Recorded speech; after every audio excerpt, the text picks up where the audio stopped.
All right, Bubba.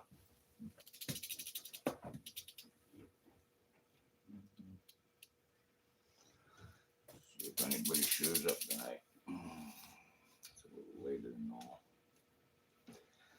A little later than normal, Snitchy. What's up, guys? See somebody showed up. Appreciate you. What's up, Ashley? How are you?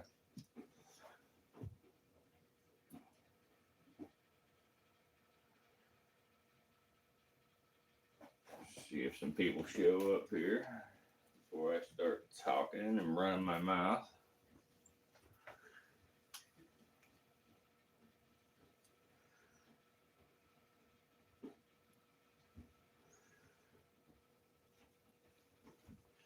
Yeah, this one's an albino western diamondback.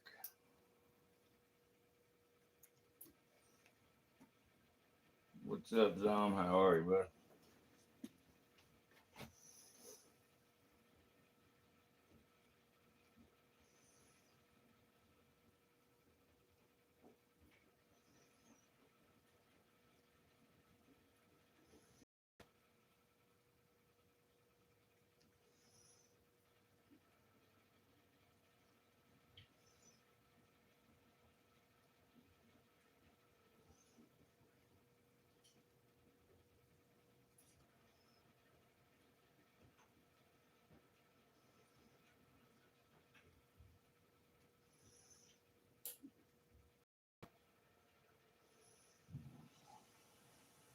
What's up, guys? What's up? Thanks for stopping in, everybody. I appreciate you.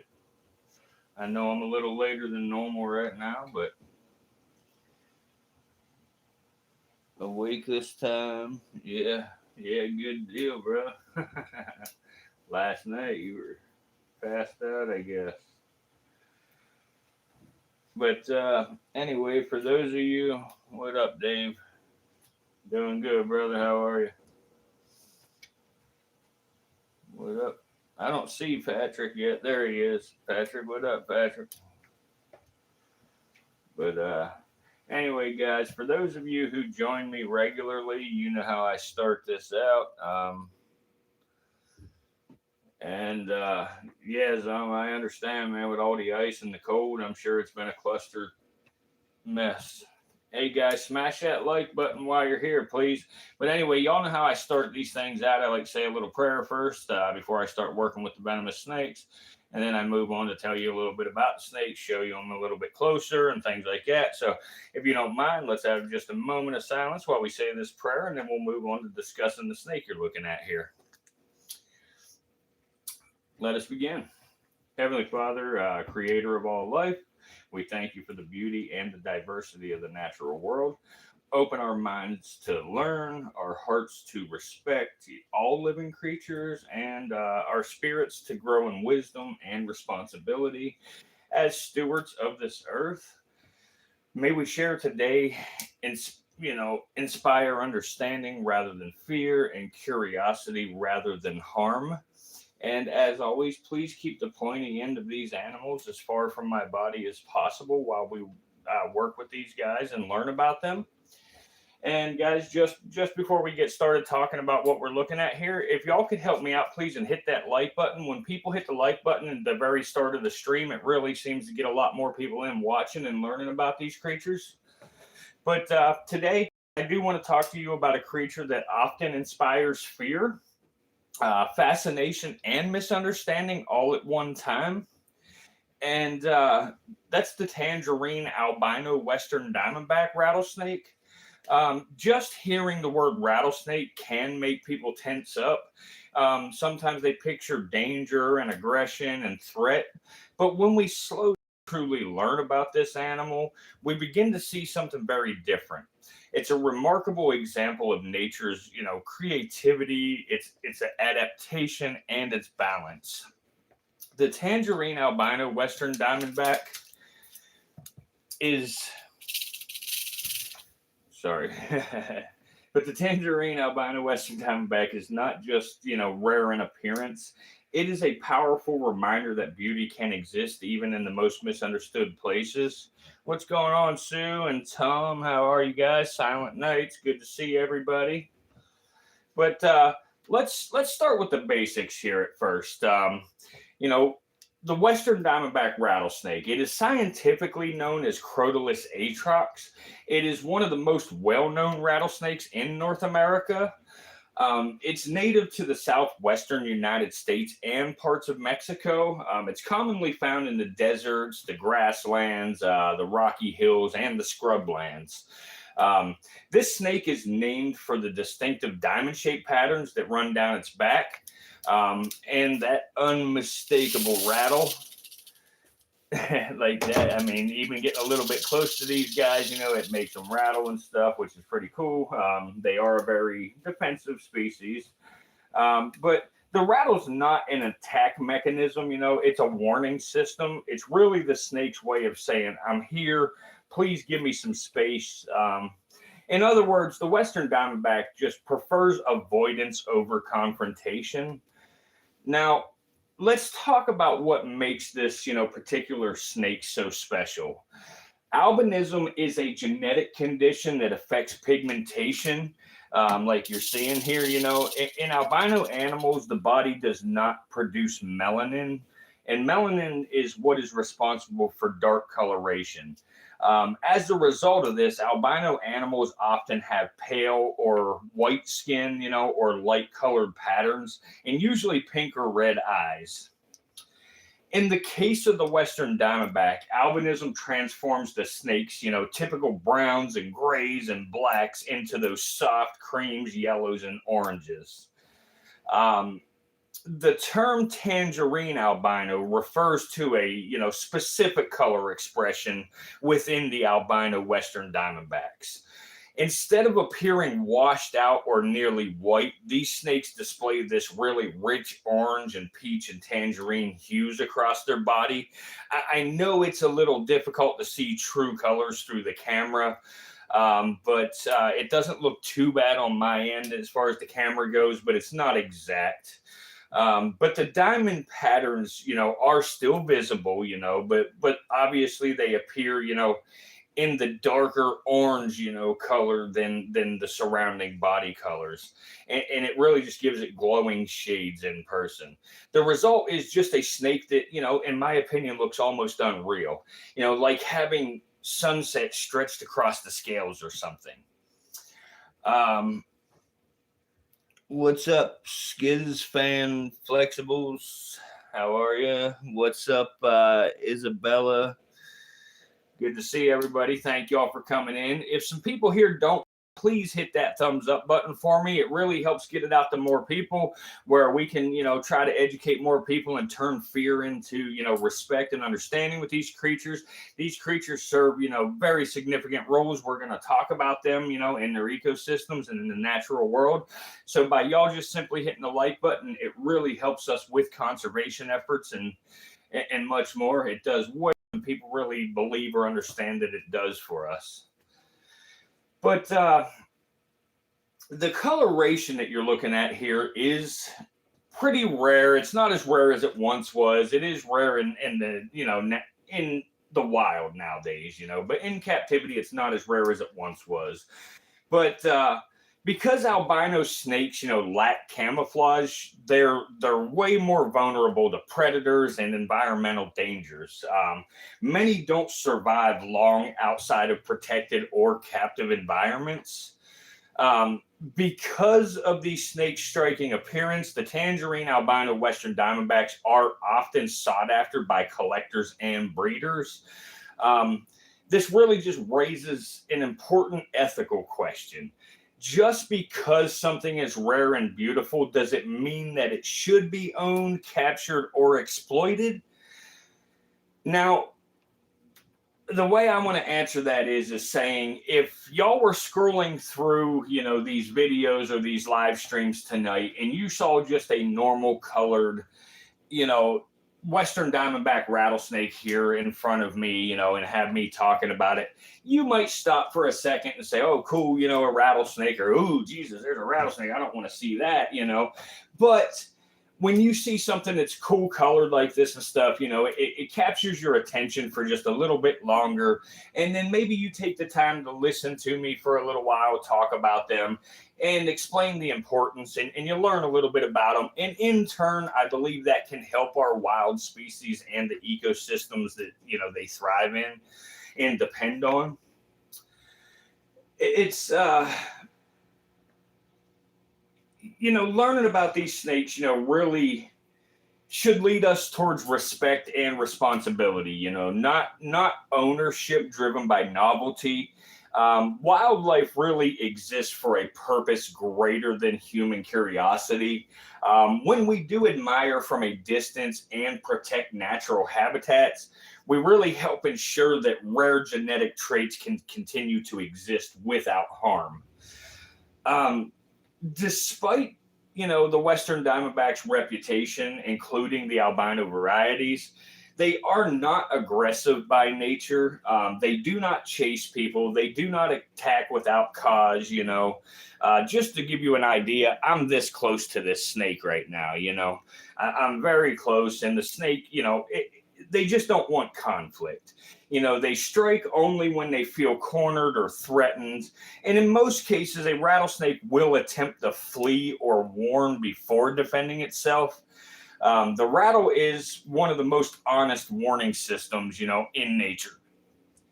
When we ignore that warning, the danger does increase, So when we respect it, coexistence, becomes possible.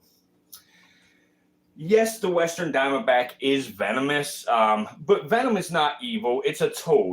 Venom helps, the snakes hunt, survive, digest their food, and it plays its role in the ecosystem. Rattlesnake's venom is also used for medications and other medical research, including, treatments for blood disorders, pain management, seizures, cancer, many, many different things. There's all kinds of within the venom that's very useful to the research. So the same thing that people fear has the potential to save lives. And that's an important lesson because fear often comes from ignorance, and knowledge can transform fear into respect. And again, that's one of our big goals here at the Virtual Reptarium. Western Diamondbacks are stone predators. That just means that they help control rodent populations, which protect crops, which reduces the spread of disease, and it maintains ecological balance.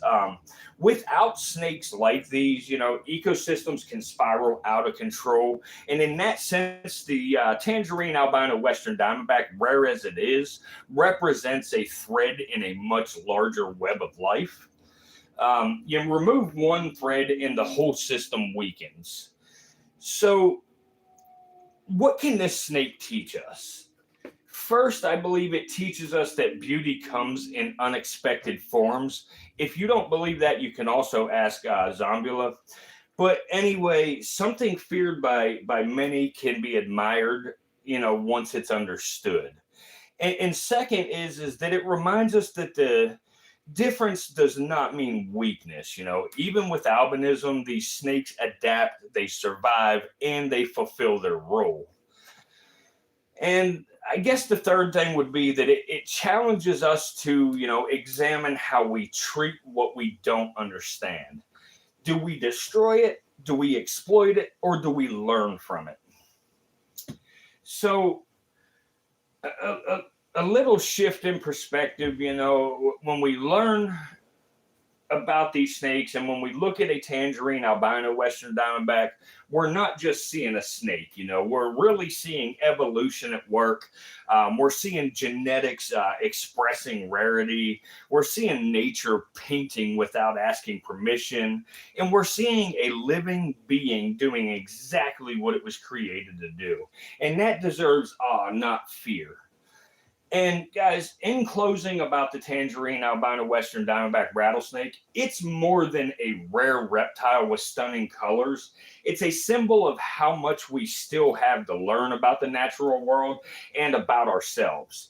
When we choose understanding over fear and respect over destruction and stewardship over control, we honor not just this snake, but the world we all share.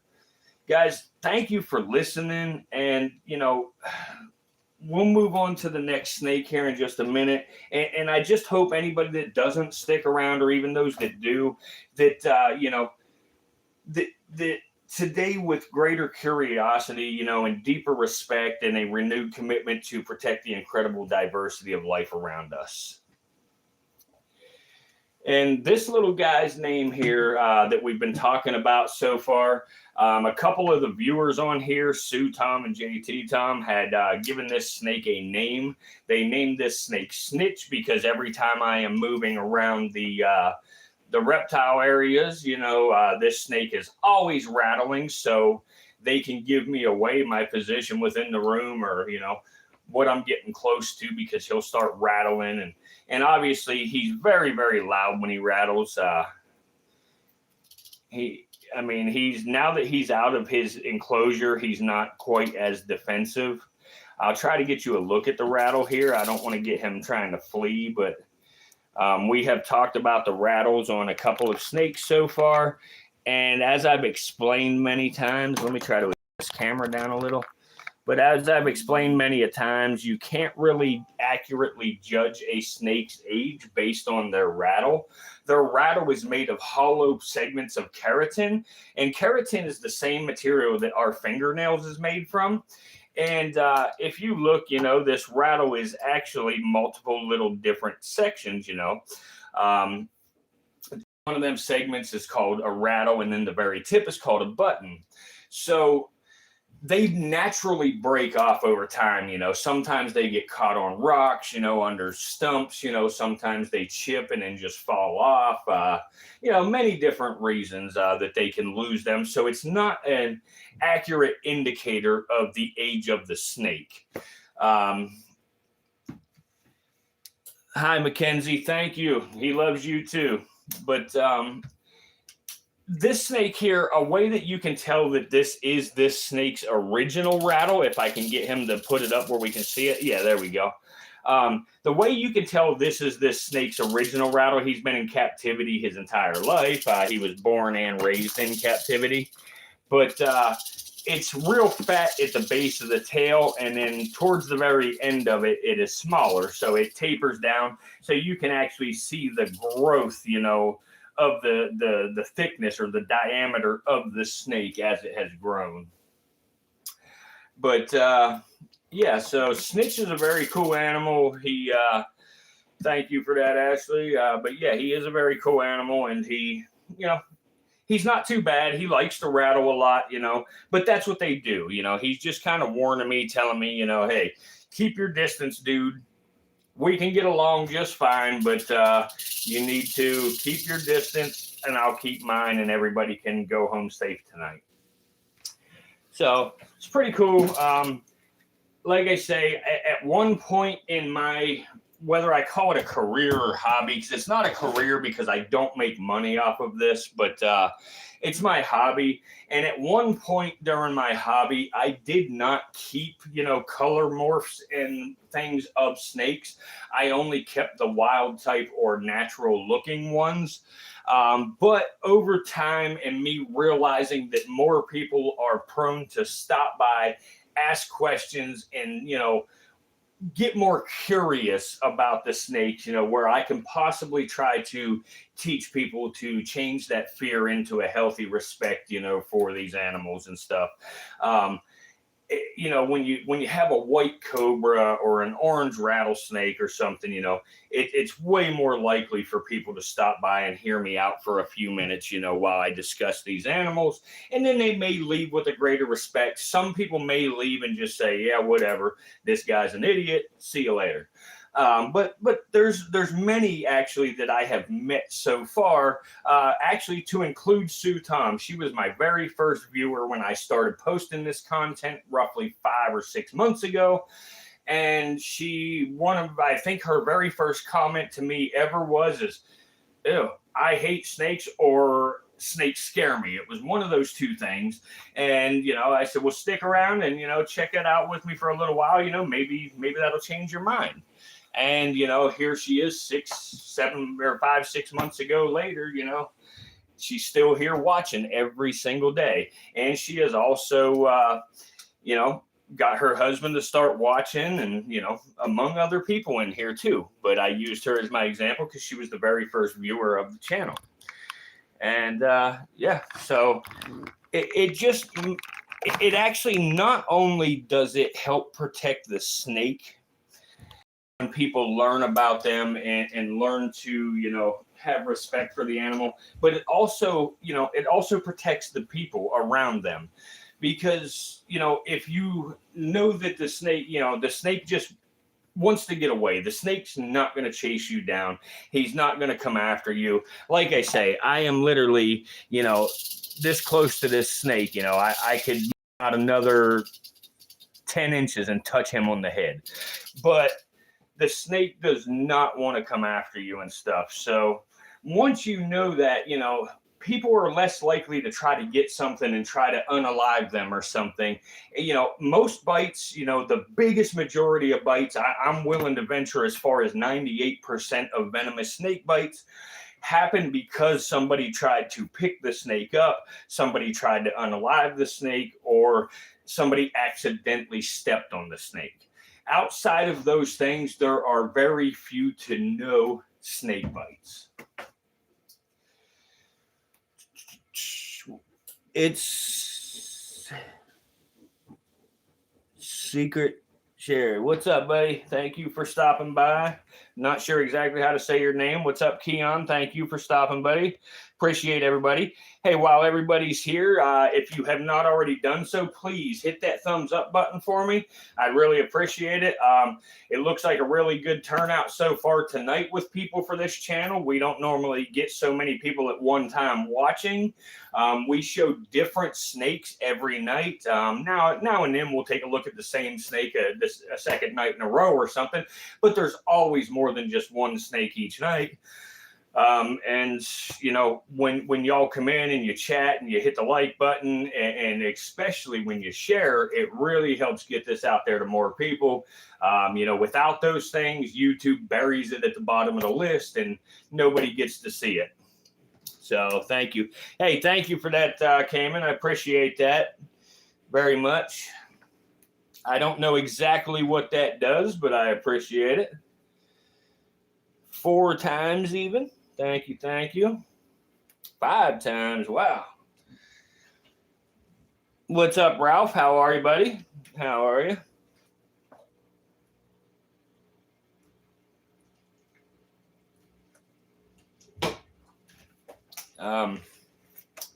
But I will close Snitch up for a minute, and I will grab another snake. Some of you might be interested in seeing. Some of you have already seen it in the past, but we're going to show it anyway because there seems to be quite a few new people watching tonight. So I'm going to pull out another snake that, you know, really catches people's attention, and we'll go from there.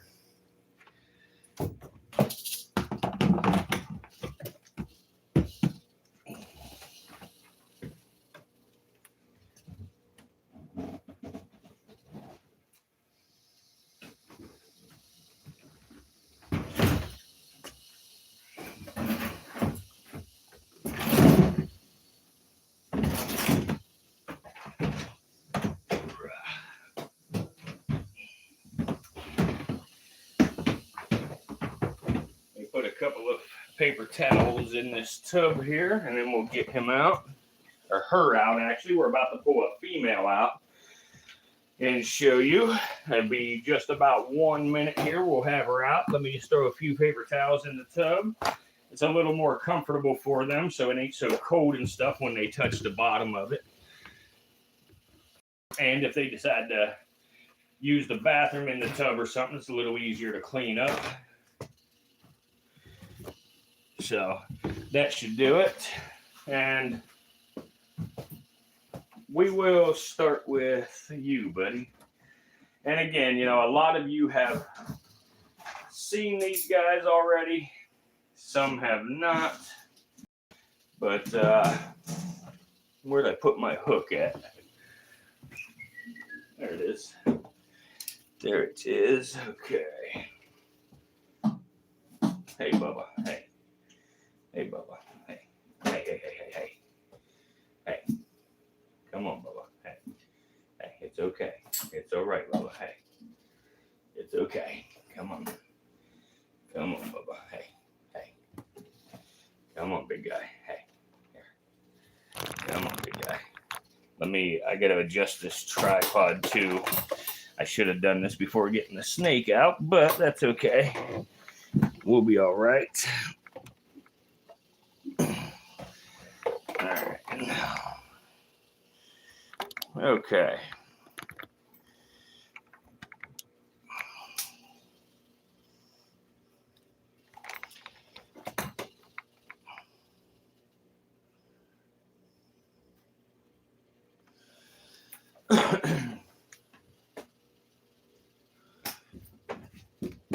Hang on a second, guys. How much each one? I'll get each one. Is it about 20 each? No, I will do it. That's what I'm saying. Yeah.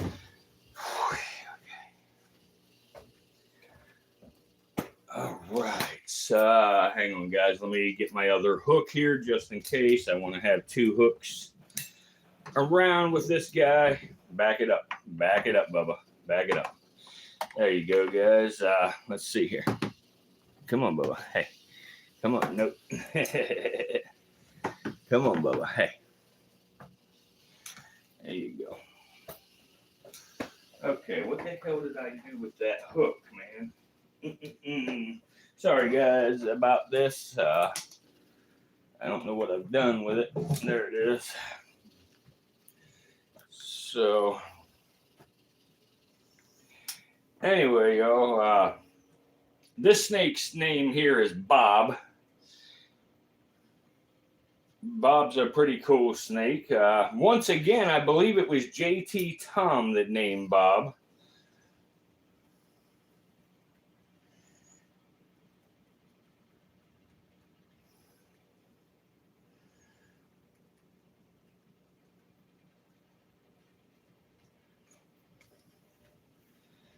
But so, guys, this one here, being that we had Snitch out for a minute and was looking at him and stuff, and Snitch is a albino rattlesnake, Western Diamondback. This guy here is the T negative albino monocled cobra. What the heck is going on with my camera? There we go. Okay, so there it is. But yeah, he is the T negative albino monocled cobra. And, you know, cobras have long been symbols of danger, power, mystery, and even, you know, divinity in many cultures. The monocled cobra already, you know, holds a strong reputation. But whenever albinism and a negative color expression enter the picture, we're really faced with something truly extraordinary. The snake challenges what we think, you know, and what we know about beauty, you know, fear and survival. The monocled cobra is scientifically known as Naja coethia. It's found in countries like Thailand, India, Cambodia, and Bangladesh, among some other areas. Its name comes from, come on, Bubba, get your butt in there. But its name comes from that single circular marking here on the back of his neck there when he hoods up. This guy knows me, and so he's not scared, so it's hard to get him to hood up too much. Every now and then I can get him to, but he's just going to want to try to run. But whenever they're threatened, you know, the cobra will raise its body, you know, spread its hood, and displays that, you know, circle marking as a warning. It's supposed to look like an eyeball to predators on the back of the snake's head. And when they hood up like this right here, it's to make them look larger. But the behavior is not really about intimidation alone. You know, it's a clear message, you know, just to not come any closer. Monocled cobras are highly intelligent, They're very, very alert. They're super adaptable snakes, and they often live near human settlements. And it's not because they seek people, but because rodents, one of their primary food sources, are plentiful around people. And here, let's watch them like this. There we go. Hey, Bob, where are you going, Bubba? Hey. No, if you're going to crawl around, you need to stay on the tub. There you go. Okay? You need to be a good boy. No, you're not going up there either. No, sir. Hey, no, sir. No, sir. No, sir. Be a good boy. Uh-oh. Come on, man. All right, guys. Sorry about that. I had a mishap there. I don't know what happened. But anyway, I was trying to let Bob crawl around a little bit, and I must have bumped a button or something happened there. I don't know exactly what it was. What's up, Dave?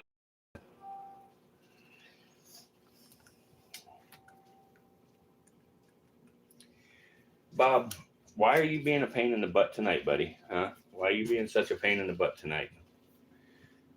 Here. Come on, buddy. Come on, buddy. Here. Come on.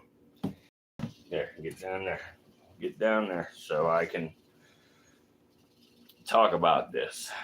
But anyway, as you can see here, and I've already told you, they're very intelligent.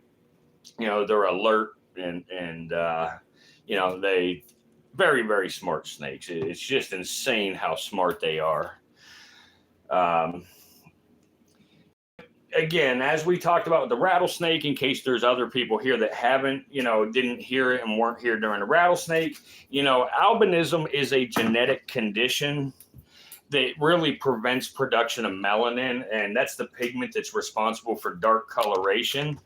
Come on, Bob. Come on, Bob. Don't do this. Hey. No, sir. Stop it. But, albino snakes, whether they're cobras, whether they're rattlesnakes, whether they're rat snakes, king snakes, it doesn't matter. No matter what they are, they're usually, pale or white scales, light yellow or pink tones, red or pink eyes. And, albinism does not change a snake's behavior. It don't change their venom or their instincts. It only changes their, physical appearance. It does affect survival, though.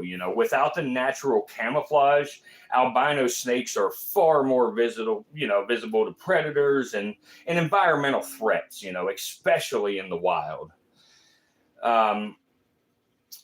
And then when we talk about T-negative albino, it refers to a rare and unusual color expression, where the snake's normal pattern, I guess appears reverse, if you will. I will show you a normal monocled cobra here in just a little bit to show you the difference, to try to help explain what I'm trying to say here.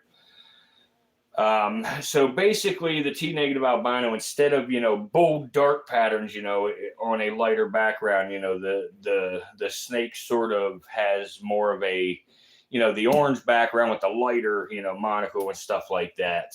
And sometimes they're even almost patternless.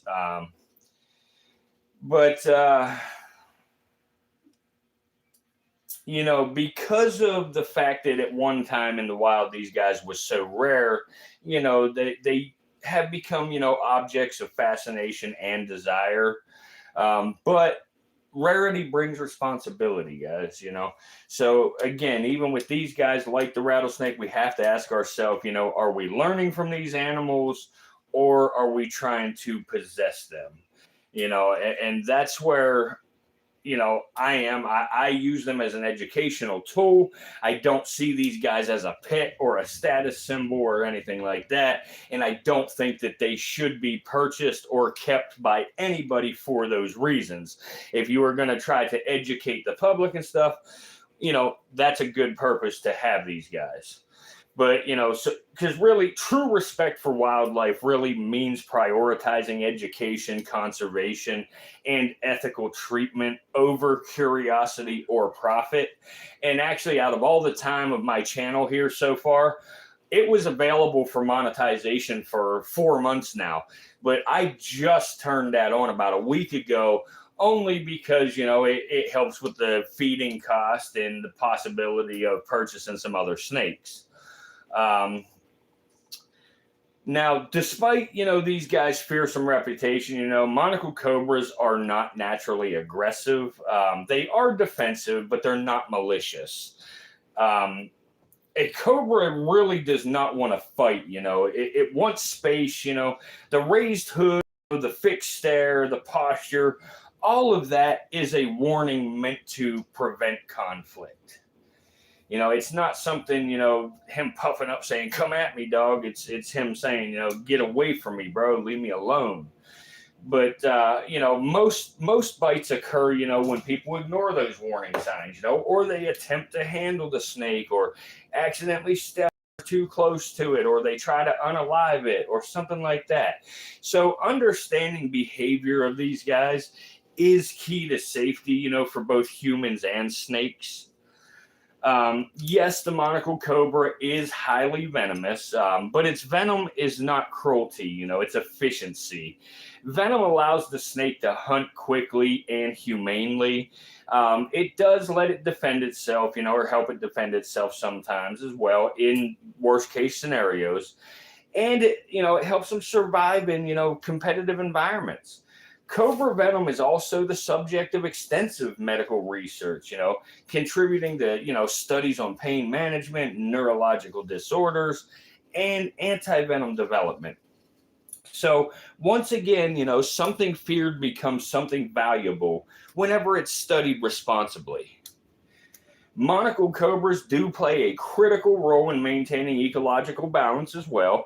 They help control rodent populations, and other small animals, which reduces crop damage and it limits the spread of disease. In, many regions, their presence actually benefits humans. And it usually goes unrecognized, But even a rare, T negative albino individual still fulfills its role. And not so much by, doing all the things in the wild, but acting as an educational ambassador, like these guys do for me here at the Virtual Reptarium. It's, a snake that I'm able to put out here that commands attention. People stop by to look at them.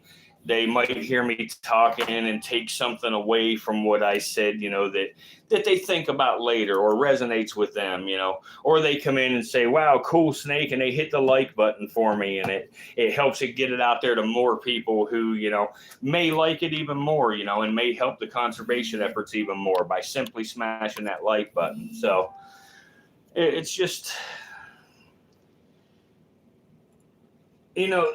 these snakes, as well as the rattlesnakes, teach us powerful lessons. The monocled cobra, really teaches us that difference, does not equal danger, or that rarity doesn't, remove purpose.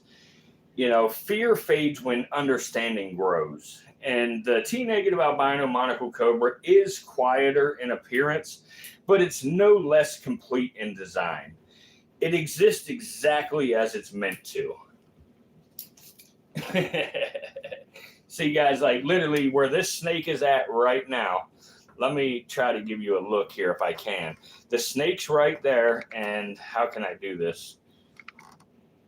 Well, either way, I'm sorry, I don't know how to show you, but the snake is literally 3 inches from my legs right now. And he didn't care. He's just, he's just cruising around, minding his business. That's all he wants to do.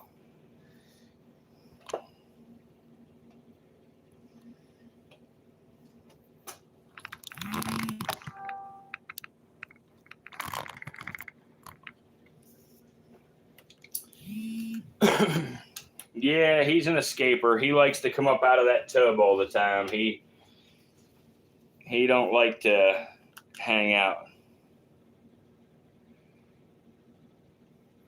Bob, that's one thing about Bob. You know, it don't look like we have many people here anymore, but so most of you might be aware of this. But this monocled cobra that we are looking at right now, he is actually blind. Bob is blind, and so he finds his way around, and he eats, you know, basically by scent, using that forked tongue, you know, to little scent particles and take them, you know, pull them back into his mouth to taste and smell, I guess, to put it simply.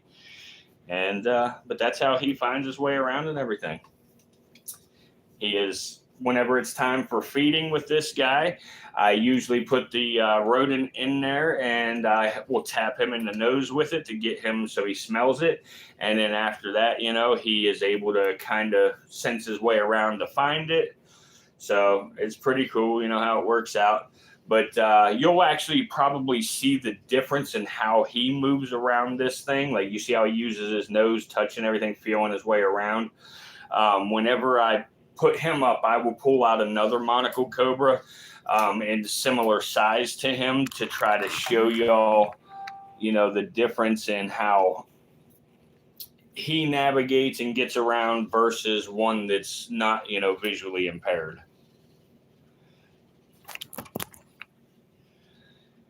But Bob's super curious. He's always cruising around, and you know, we call him Bob because of Bob the Builder, because even in his enclosure, he pushes all his bedding up into a big pile, and when I put his hide in there, he'll move his hide to wherever he wants it. He does not leave it where I put it.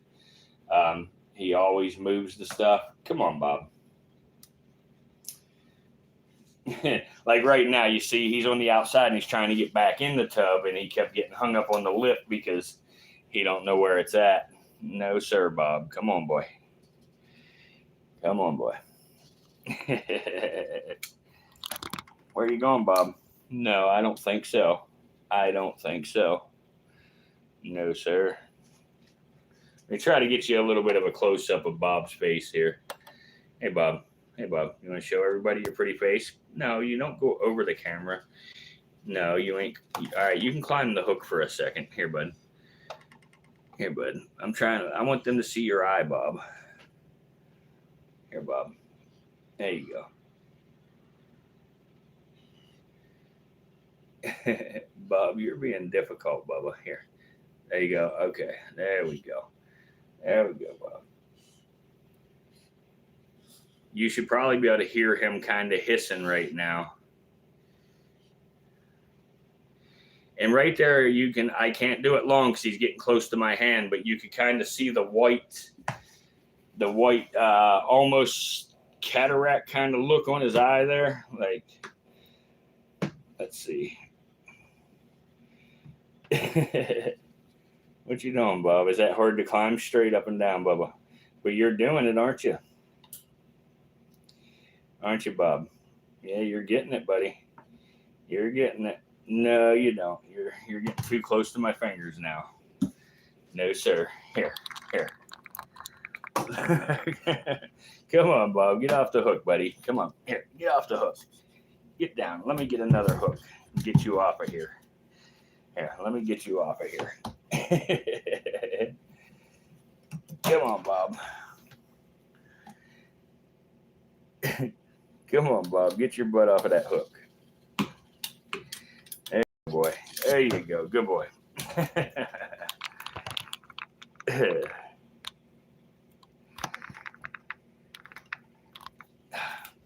Bob, why won't you stay and let us look at you for a little bit? Huh?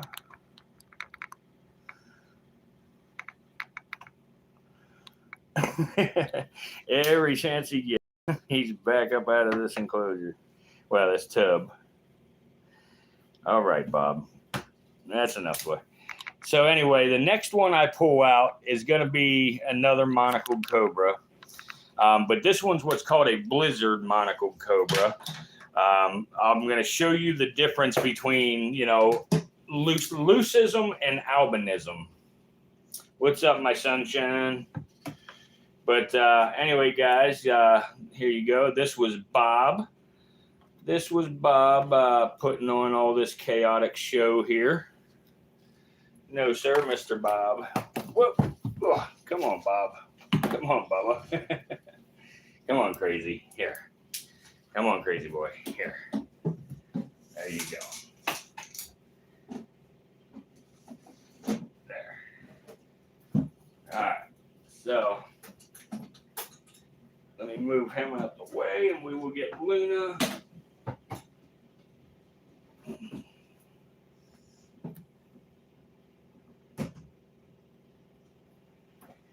What's up, Luna? What's up, Luna? All right, guys, here comes Luna. Luna's gonna act a little crazy and fussy at first too, just because that's what they do. But this is Miss Luna. She's a year older than Bob, so she's a little bigger than Bob. But she's actually being surprisingly calm. She smells Bob in there, I believe. So, but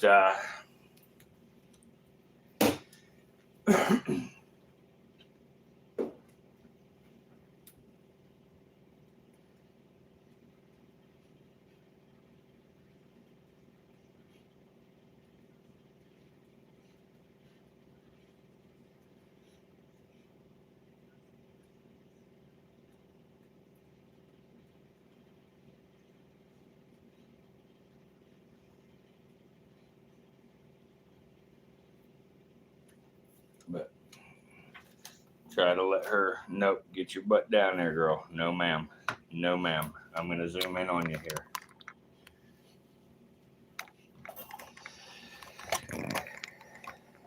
Well, let me try to let her come up for a second.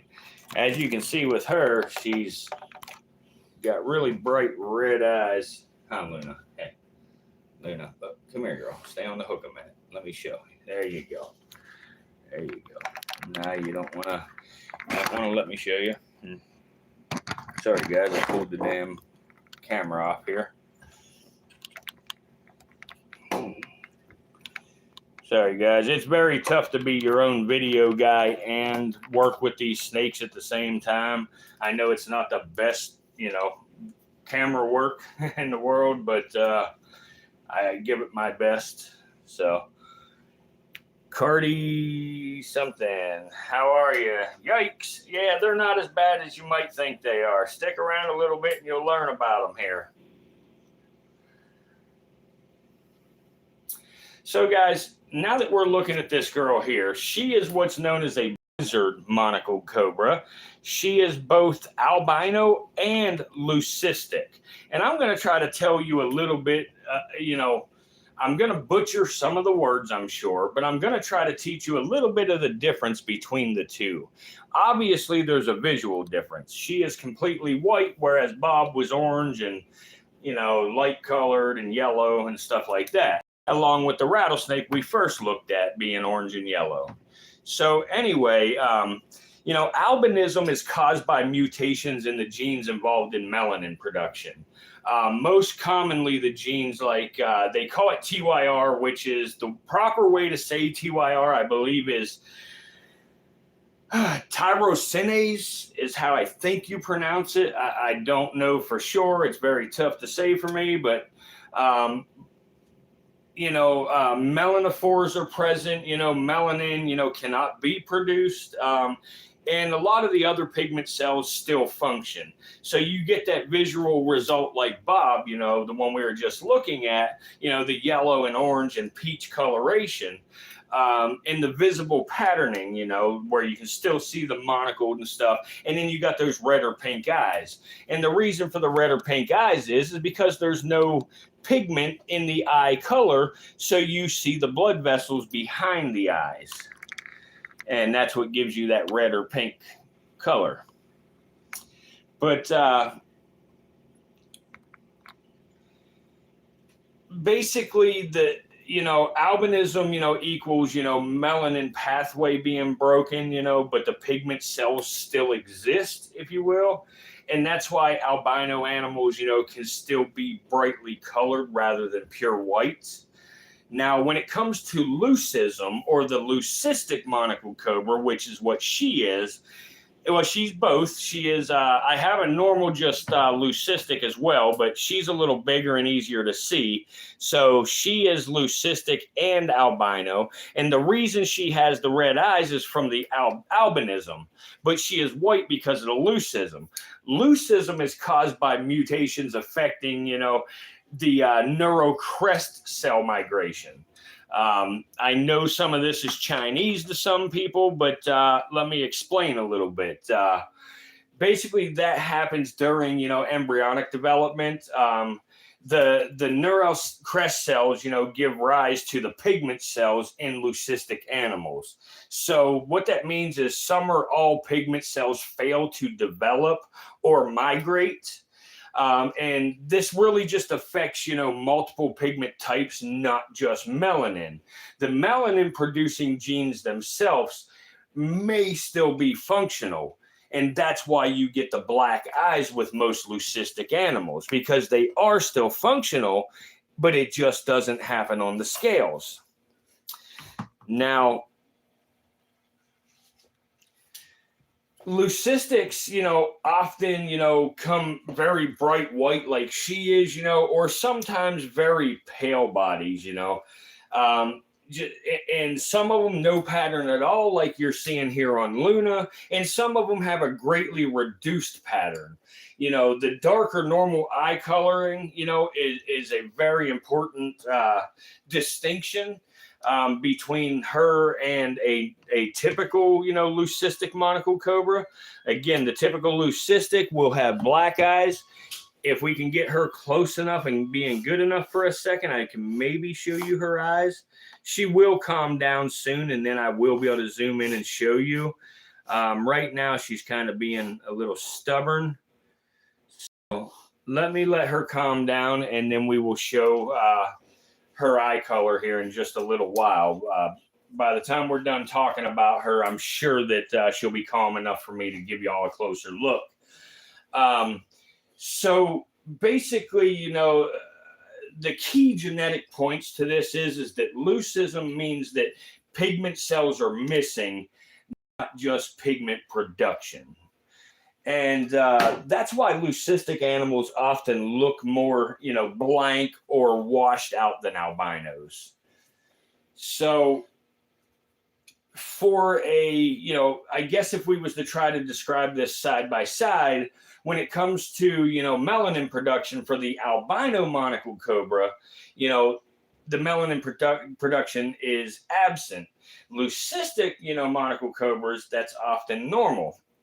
And now for, pigment cells being present, albino monocled cobras, they are present, but in leucistic monocleds, they are reduced or absent. And with other colors like yellow and red, there we go. We are getting a half-hearted hood there, guys. Maybe I can zoom in on her like this for you. Let's see.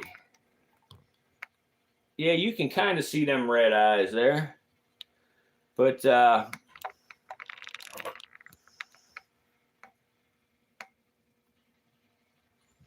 there we go. But the yellow and red, for the monocleds, the yellow and reds are present, but for the leucistic, they're either reduced or absent.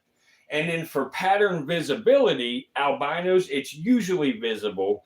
For a leucistic, it's either completely gone or often faint.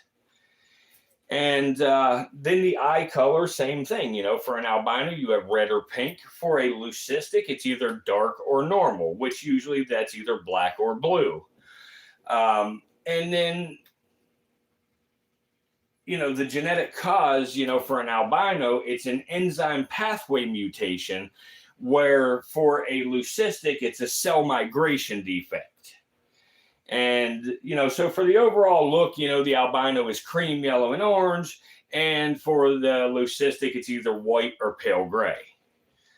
So it's, albinos, one of the things about them is, they may, usually struggle with light sensitivity and camouflage, because of, no pigmentation. Albinos have, notoriously have, sight problems. And, leucistics may, have additional developmental challenges, depending on the severity of the leucism. But a lot of people come in, when I have a leucistic snake out or something like this and say, wow, is that albino, And the reason I'm explaining this stuff to y'all is because it matters, it really matters because, understanding genetics, really helps prevent misinformation, and it helps encourage responsible education and care, not just chasing rare appearances.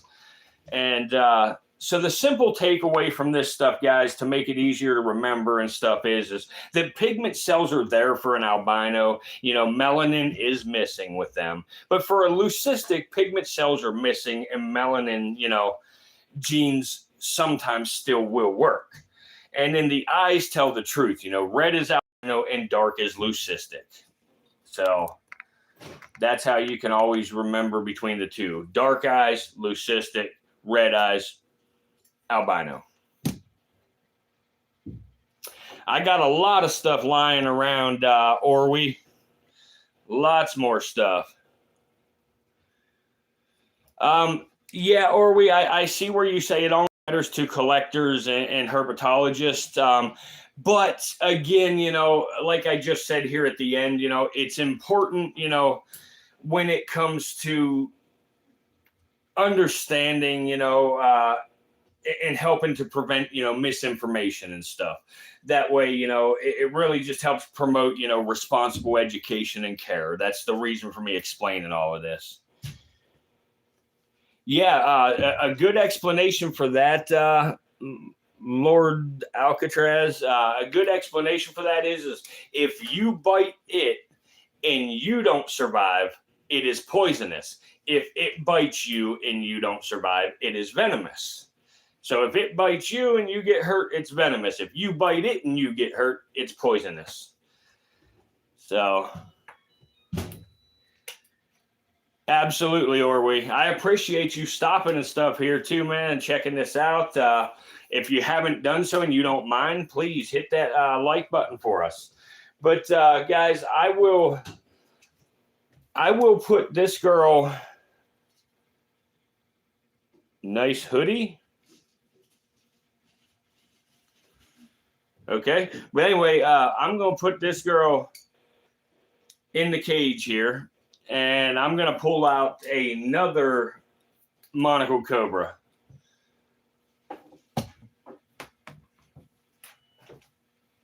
But now that she's been out a while, remember I told y'all earlier on, after she's out a while, she'll calm down and we'll be able to get a little closer look. That's the case here. So, but anyway, let me put her away. Now, what I do with your lid, girl? Uh-oh. There it is. I got it. Here it is. So now I would like to show y'all, I got two more monocles here I would like to show you, but I'm going to show you this other one first. It is a much, much smaller specimen. This one is a baby. It is not a neonate, but it's, 6 months old or so, maybe, roughly. But I want to show you this because of the fact that we have just gone through, the albinos and the leucistics. This little dude here is what's known as let me zoom the camera out where I can get a better accurate. Here we go. Come on, Bubba. Here. Hey, come on. But anyway, this right here would be a wild type or a normal monocled cobra. And let me put him down in here, and then I can get the camera in closer to him because he doesn't have the strike range as Luna or Bob. So let's see if we can't get you a good, clean look at him here. Come on, damn it. Hey, bud.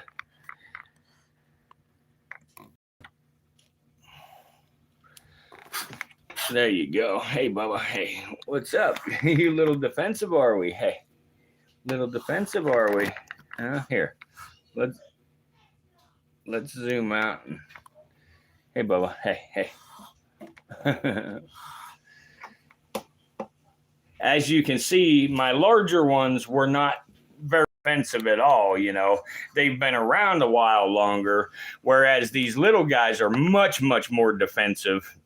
And that's just because they haven't been around as long. So everything to this little guy is a threat. You know, all movement's a threat to this little guy. But as he gets older, he will learn to overcome that. You know, he'll get much better and more trusting and stuff in us here, as long as I don't drop him. Huh, Bubba? Hey, Bubba, hey. Come on, give us a hood. Give us a hood. Well, if we can't get him to give us a good hood, we'll be able to get Casper to give us a hood here in a bit. But yeah, guys, so this is the normal monocled cobra. This is kind of a dark variation of a normal. But as he gets older, you know, you'll see him, you know, start to lighten up and, you know, fade out and get more of that kind of stonewash look, you know.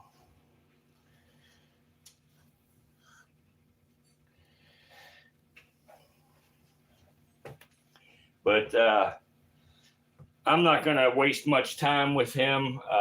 So I'm going to put him up already and pull out this other one.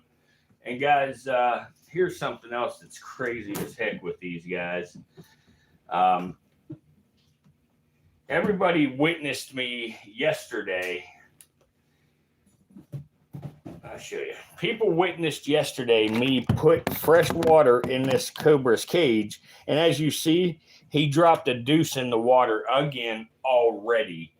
That's 2 nights in a row. That's just how these cobras like to do things. But let me lift the tripod up a little, and I'm going to grab this other snake real fast and throw in here. Uh-oh, what'd I do? There we go. So let me tighten this. Right there we go. Okay. Right, yeah. Zoom out a little. There we go. Get this out the way. All right, come here, little dude. Come here, little dude. Are you going to put on a show for us? Are you going to put on a show for us? Huh? Yeah? No, maybe so. What are you going to do? What are you going to do, Bubba? What are you going to do? Whoop, whoop. Whoop, whoop. So, guys, this guy right here, his name is Casper. And I'm trying to show you, there you go. As you can see, this is a leucistic monocled cobra. This is a juvenile, so he kind of has that pinkish look. But as he ages, he'll be bright white. But anyway, as you're seeing there, you know, the eye color is actually black on this guy. As I was explaining with the larger ones, they, you know, with the black eyes, you know, it's leucistic. Red eyes, it's albino. Now, with Luna, the big white one we just looked at, she is both albino and leucistic. So the albinism gives her the pink eyes, and leucism gives her the white scales. A guy actually got bit the other day by a mang. His arm only swelled up. He didn't even get anti-venom crazy enough. Yeah, wow, that's awesome. That's a good deal. It must have been a dry bite. Was it a juvenile specimen, or was it a large one? Yeah, the mang shen pit viper. They can be a very dangerous bite, so that's awesome. The guy didn't get hurt bad. Very, very good.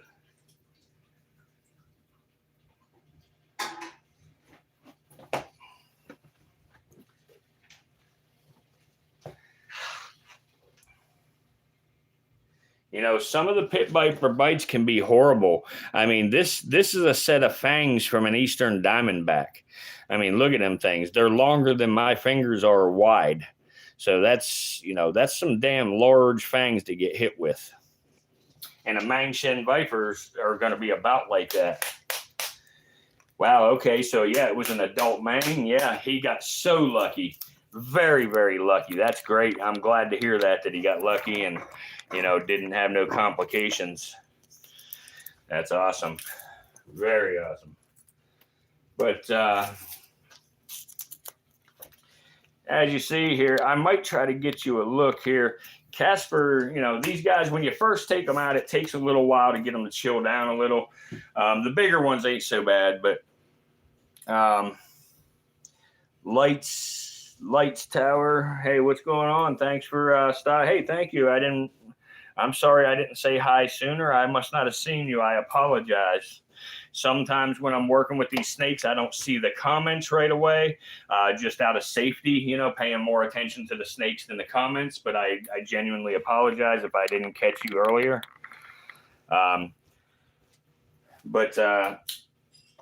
Yeah, these guys calm down after being out a little bit. The bigger ones, you know, like I say, they've been around long enough. They know, you know, when it's a threat, when it's not a threat.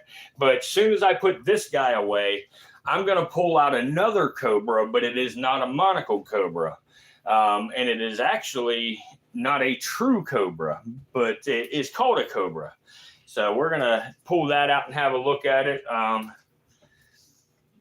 And actually, you know what? I think we may try to even do a feeding if y'all would like to see a feeding of this next one. A pinworm. What's up, Dream in the Clouds? What's up? Thanks for stopping in. I appreciate it. They don't have a ready anti-venom for it. They use green tree viper if they administer it. Yeah, that's absolutely correct too, Orwe. You're very knowledgeable about snakes. I'm glad you stopped in. I appreciate that. Yeah. The one we show next, I'm actually going to show a Malaysian king cobra next. It's a baby, you know, it's a youngster. I think it's about 7 months, 8 months old, roughly. Without looking at my dates, I can't tell you for sure. But yes, we will watch the king cobra eat. This is my Malaysian king. I do have a Chinese banded king as well. And I have an Indonesian king, but we're going to look at the baby Malaysian today. I just fed the banded Chinese the other day. So, and unfortunately, guys, with these babies, it will be a live feeding. This Malaysian king has yet to feed on his own. I have had to assist feed / force feed all the way through so far. So we're going to find out if he is going to eat on his own or not. Brandon, you have a king cobra. Awesome. Which locale do you have?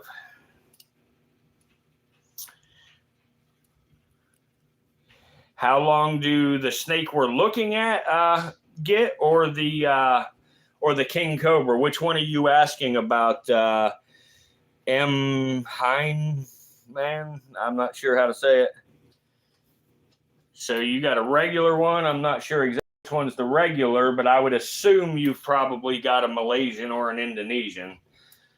Casper. Okay, yeah, Casper will get, you know, upwards of 6 feet. He'll probably max out somewhere around 5, though, to be honest. They, you know, typically 3 to 5 feet. Some individuals get up to 6 feet. Okay, yeah, so you got the Asian. Awesome, awesome.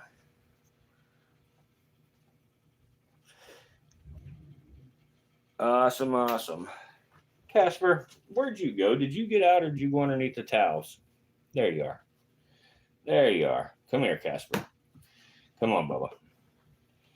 Come on, Bubba. Hey. Let me try to get him up and show y'all.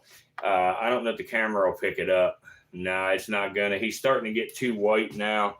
But if I hold him up, you know, to the light, you can usually see right through him.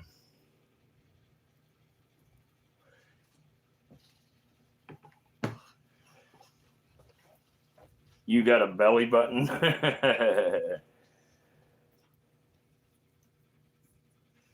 Wow, yeah, that's awesome.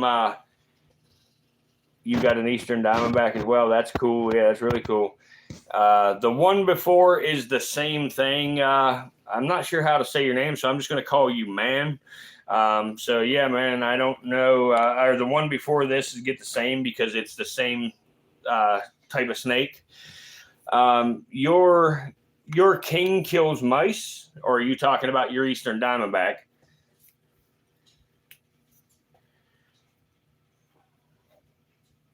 Thank you, Dreaming in the Clouds. If there's anyone here that has not yet hit that like button, please smash that thumbs up for us. Okay, awesome. Yeah, that's really good. I have a couple of Easterns, myself. Some adults, they're albino. So they're heterozygous albino. That just means that they have one copy of the albinism gene. And as we know, for a visual specimen, it takes 2 copies of the gene. Wow, what happened to our viewers? Wowee. But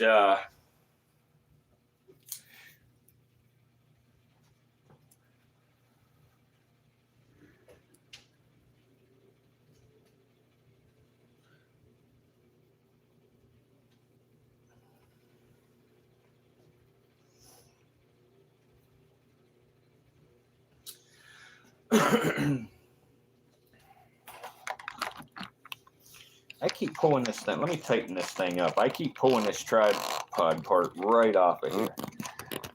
There we go. Yeah.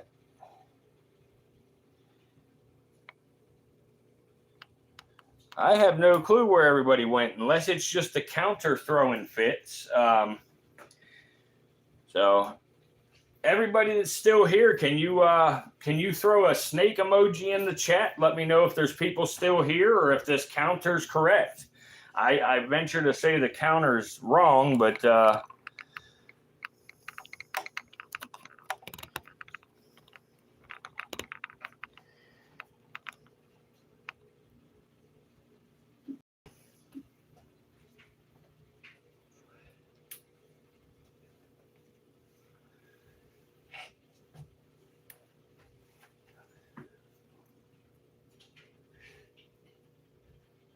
all right, so I'm going to put Casper away, and I'm going to go ahead and pull out the Malaysian King. Come here, Casper. Come on, Bubba. Come on, Bubba. Get in there. Hey, no. There you go. Good boy. Good boy. All right. So let me get a different tub here. Let me get a clean tub and some new paper towels.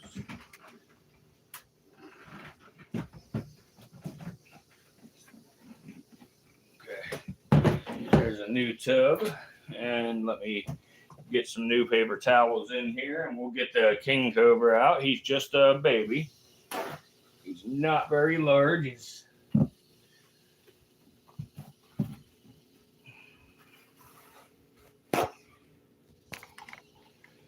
And as I say, we are going to do a live feeding.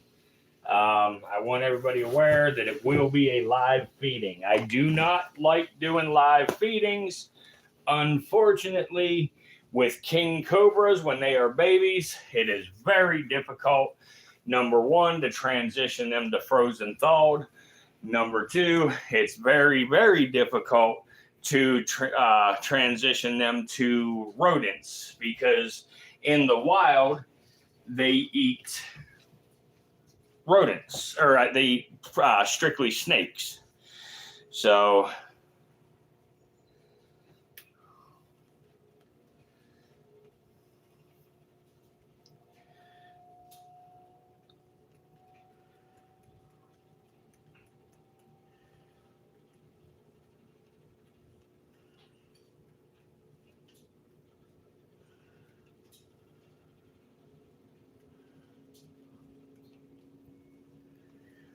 all right, let me alcohol my hook here.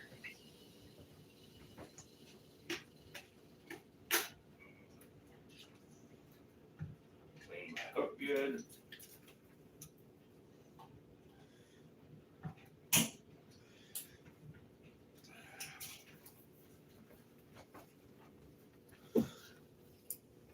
What's up, John Williams? Thanks for stopping. I appreciate you. We are about to, yeah, mambas are notoriously defensive, but that's the nature of it. But yeah, so anyway, guys, let's get out this Malaysian King, and we will attempt to do a live feeding. I do not like doing live feedings, but it is absolutely necessary with these guys at this size. Hopefully in the very near future, we will have him transitioned, but he has been a difficult one from the start. So let me zoom out a little so you can see him. There we go. And let me get his food out.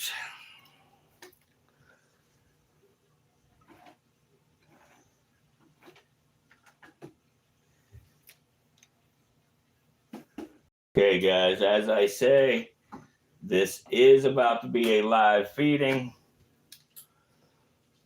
Unfortunately, but we got to do it. So here we go. Ready? Boom.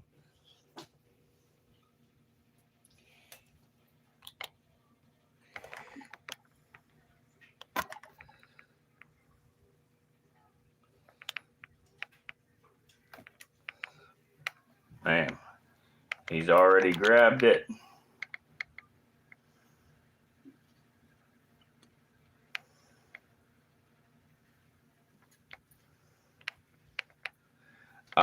Yeah, you can get a baby gaboon for pretty cheap, buddy. Yeah, absolutely.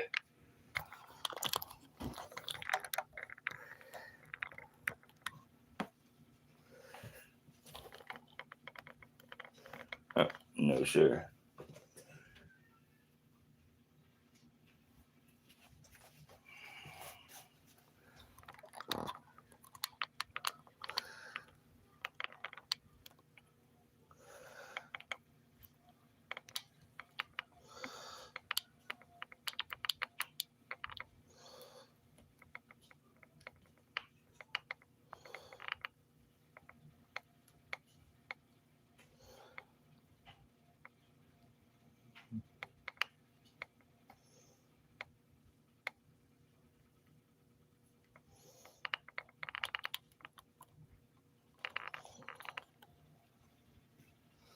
Brandon, I didn't know I had another professional in here. Otherwise, I wouldn't have just reached my bare hands in a king cobra cage. Nah, I knew he had his mouth full. But this is the very first time this Malaysian king cobra baby has taken a meal on his own. Very first time. I am impressed he done it so quickly. I'm trying my best to keep him in frame for you. Look at that. He's doing the death roll as a baby already. That's amazing. Amazing. Let me get these paper towels out the way so y'all can see.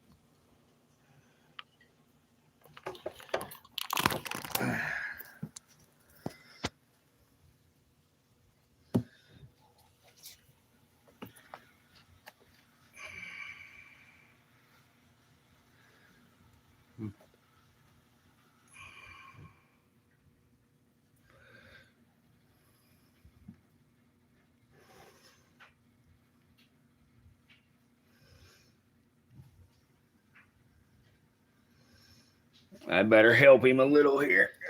Let's see. Get my hook. There.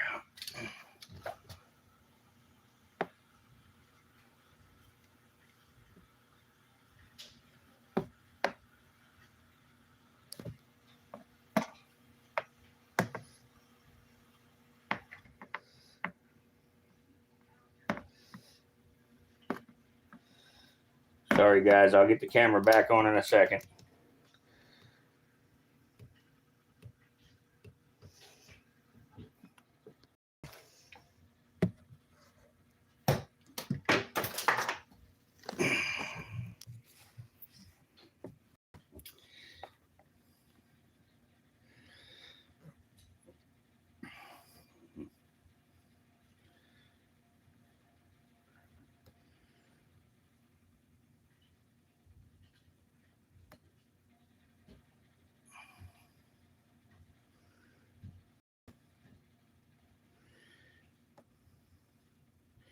Me and this guy in the stream are professionals, so please want advice. Yeah, absolutely. These snakes are very powerful. Absolutely. Very, very powerful.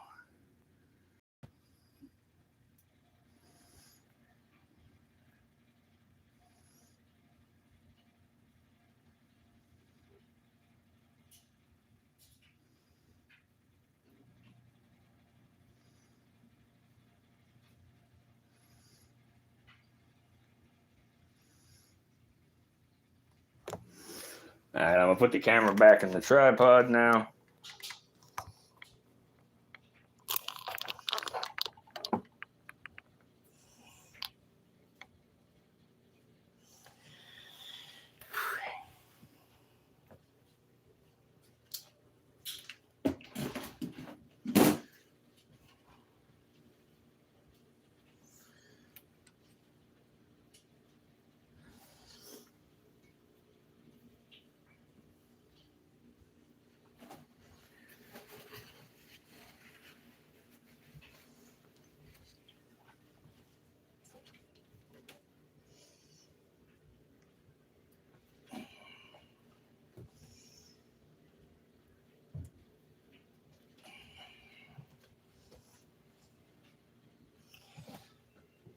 I am going to take the paper towels.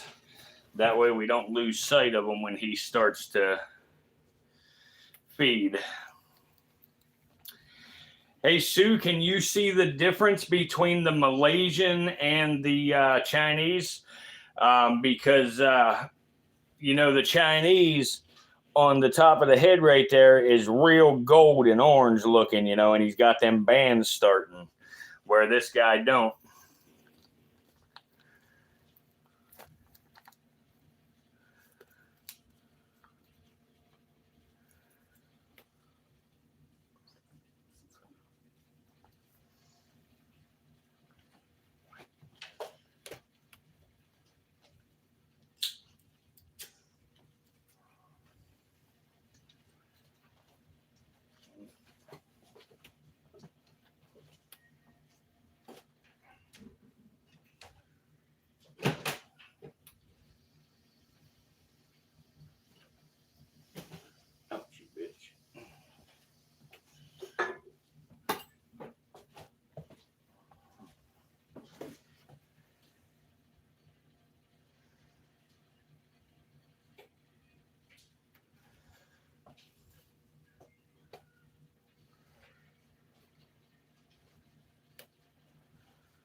Yeah, it does.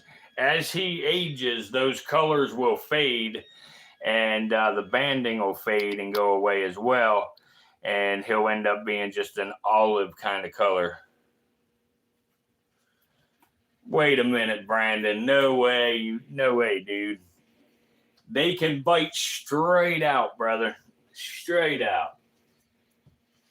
You know, I hope you're careful because they can definitely bite, you know, soon as they come out.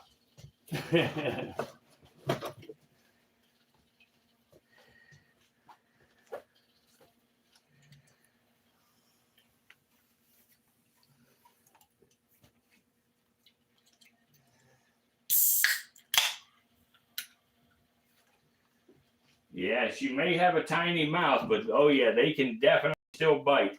So if you're for real holding that snake, be careful.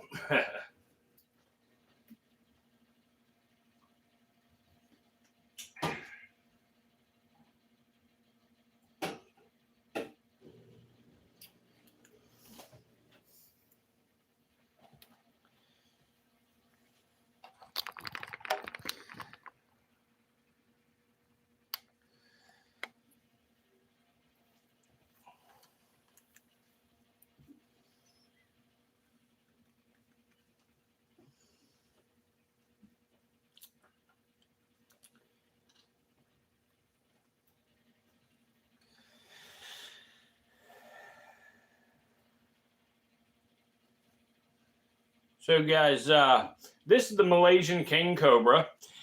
It is scientifically known as Phaeophagus hanna. They're native to Southeast Asia, including Malaysia, where there's dense rainforest and bamboo thickets and river systems, to provide the environment that it needs to survive. He's going to move his meal. He's taking his meal to go by the looks of it. So, come on, darn it. There we go.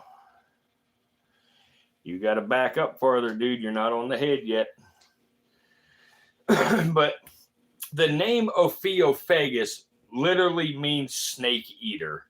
Unlike most cobras, king cobras, primarily feed on other snakes. And that's why we had to feed the way we had to here.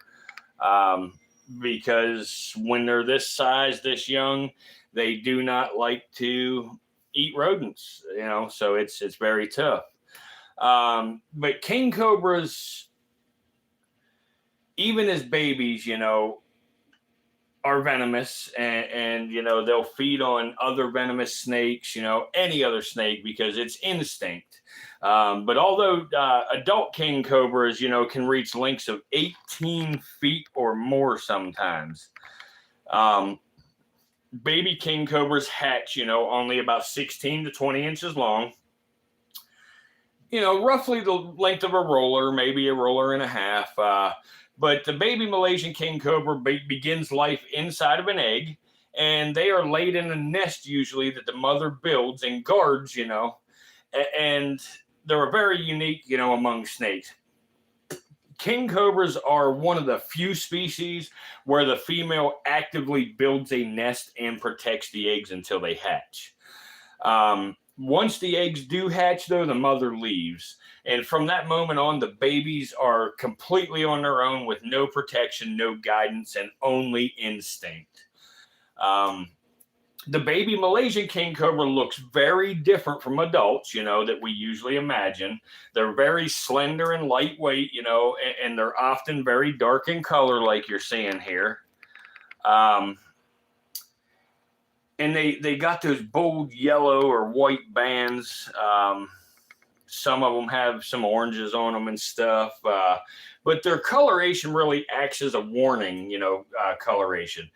It just signals danger to the predators, even though the snake is still very small. The snake's being a pain in the butt here. Let's see if I can move a little here. Nope. Come on, Bubba. You're making this difficult on us here.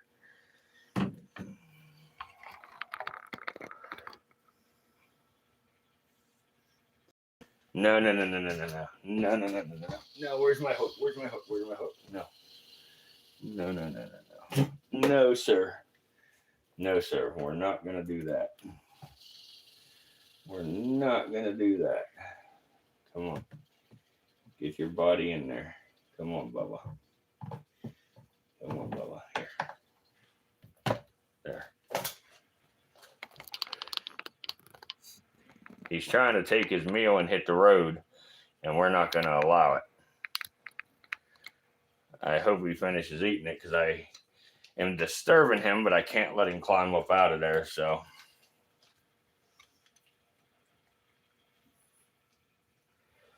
But, despite these guys' size, baby king cobras are fully venomous from birth, and they can bite you.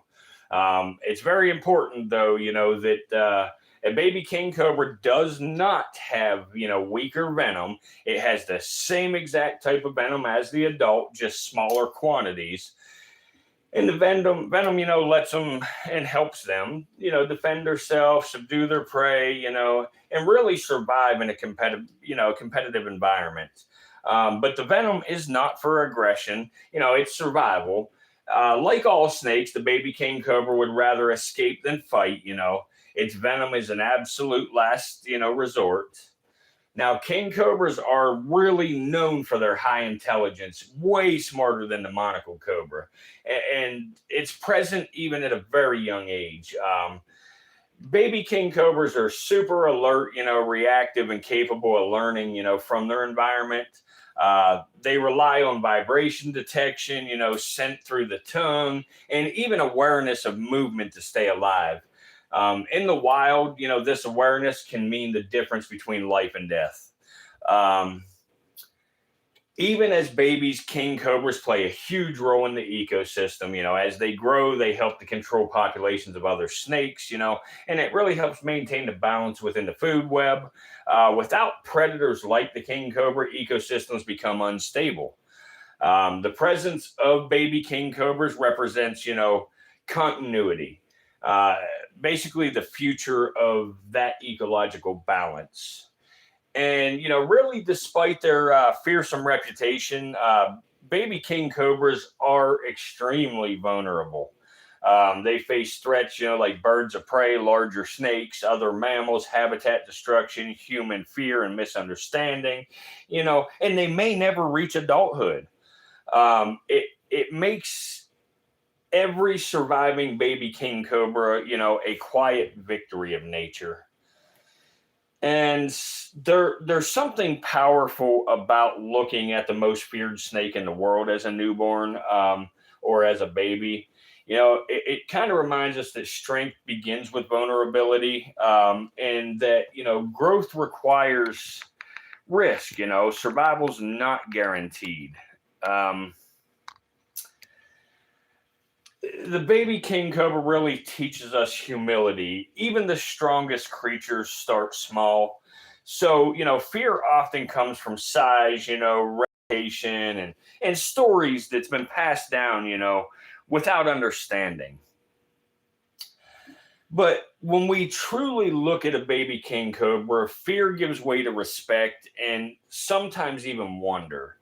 The animal is not evil, it's not cruel, it's simply alive. So the baby Malaysian king cobra is more than a young snake, it's a symbol of beginnings and resilience and the delicate balance of life. And if we learn to respect even the smallest and most misunderstood creatures, we take a step towards becoming better caretakers of the world that we share.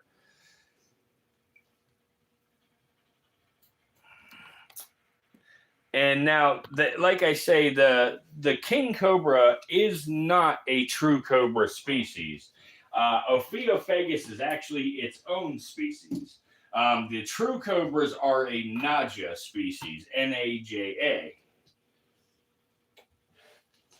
That's why the monocle cobra, its scientific name Naja coethia. All true cobra species will start with Naja. I actually have another snake here in my collection after this feeding is over that we can show that also is called a cobra that is not actually a cobra.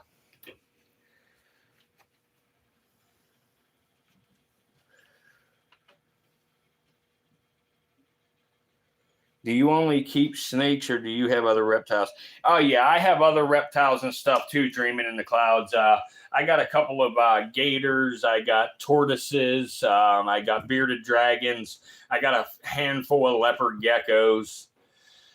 I got an old lady and I got a couple of dogs.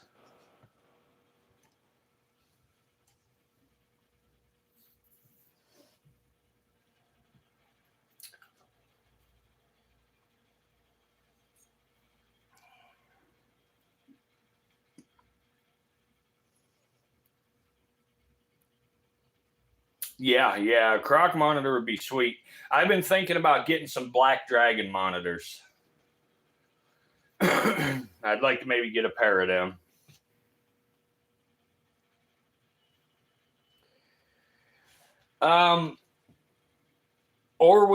That's true. People do, hold handfuls of monocles and stuff like that.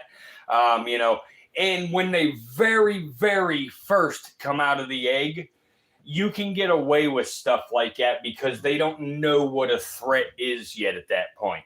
But after just a day or two, they really start to learn, everything's a threat.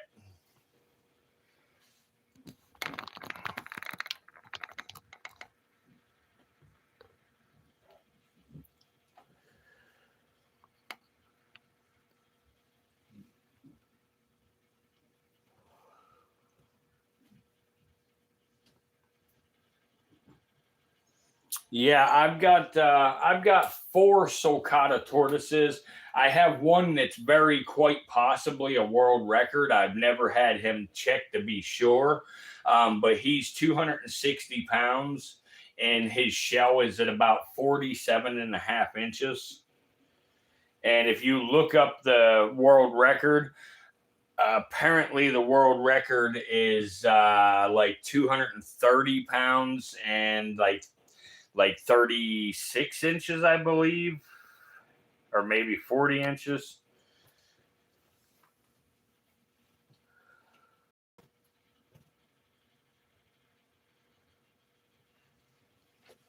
That's awesome that you help strays. Yeah, awesome. The terrapin, man. I don't know that tortoises actually don't qualify as terrapins. I don't think. I'm not super knowledgeable about tortoises and turtles. The tortoises that I have are sulcata tortoises, but I also have a Russian tortoise. But that's it. Other than that, I don't know a lot about them.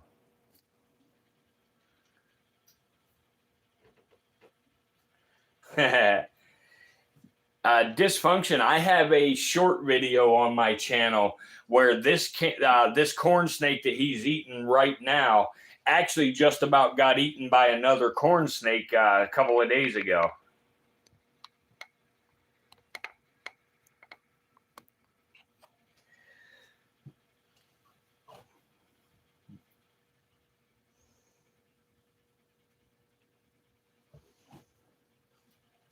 Yeah, man. Well, if you end up buying, getting into snakes or anything, before you get into venomous, even though you do herping and stuff, before you get into venomous, keep a coach whip or a rat snake or something for a while first, just get used to not getting bit by them. Well, it's they normally won't. What had happened is I was trying to scent some pinkies to feed this cobra, and I put the pinkies in there, well, fuzzies, thinking they were too big for the corn snakes, and the damn corn snake ate the thing. And while the one corn snake was in the middle of eating, the other corn snake thought he was going to come eat the same mouse. So he started eating it from the other end, like a piece of spaghetti, like on the Lady and the Tramp. And next thing you know, the gray one starts to swallow the red corn snake.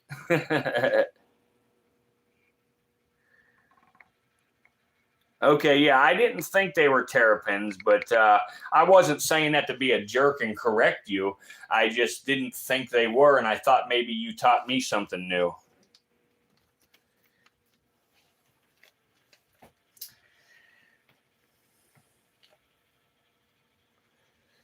If there's anybody here that has not hit the like button yet, if you don't mind, please smash that like button. Let's push it over 50 tonight. That'd be awesome.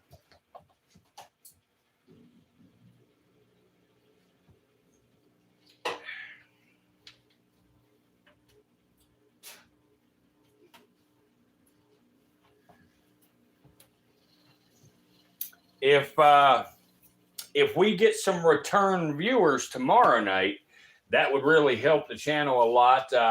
When people come and view one night and then they don't view again the next stream, for some reason YouTube don't like that, and then they start giving me crappy exposure. The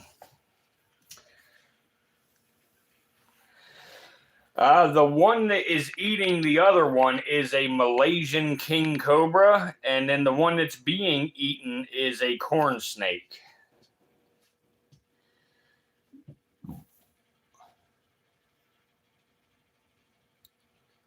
Absolutely, Orwe.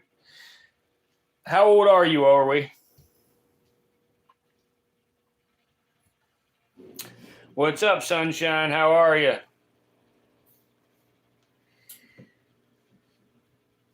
Yeah, I know they hate live feeding, but it's just for educational purposes, this one. And, there's no choice but do this to get him switched over to frozen thawed. The next feeding, we're going to try to feed him a pre-killed, and then after the pre-killed, we will try a frozen thawed, and then after the frozen thawed, we will start to stuff it with pinkies, and so on, until we wean all of the snake out of it and end up with just pinkies. Okay, you're 36. Gotcha. I wasn't sure if you were a youngster or an adult. I didn't know, but yeah, awesome.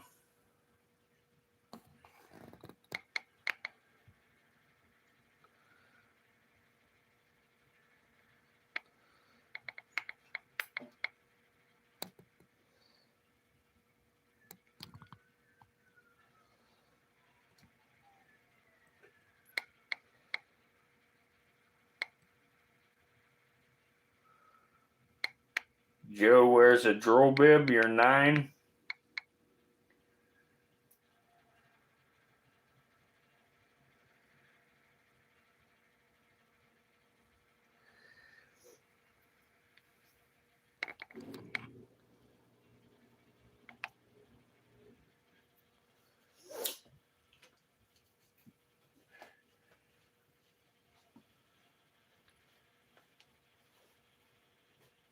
No, that's okay. I do it all the time too myself. Oh, okay, Joe. I got you. 29. Gotcha. Well, I appreciate you stopping and checking out the live stream and the snakes and everything. I don't know how long you've been here, but we showed a couple other cobras and stuff tonight. We've been streaming for getting close to 2 hours now, so we'll probably keep going for about another 15 minutes or so, and then after that we will call it a night. But we live stream every single night, so anybody that's interested and has liked this, hit the subscribe and turn on your notifications, and when we go live tomorrow night, jump back in and talk with us. But we go live between 8 and 9 p.m. Eastern time usually. Tonight, I didn't start till 9:30. So I might do the same thing between 9 and 9:30 tomorrow night because it seemed to work pretty well tonight. So we'll try that out.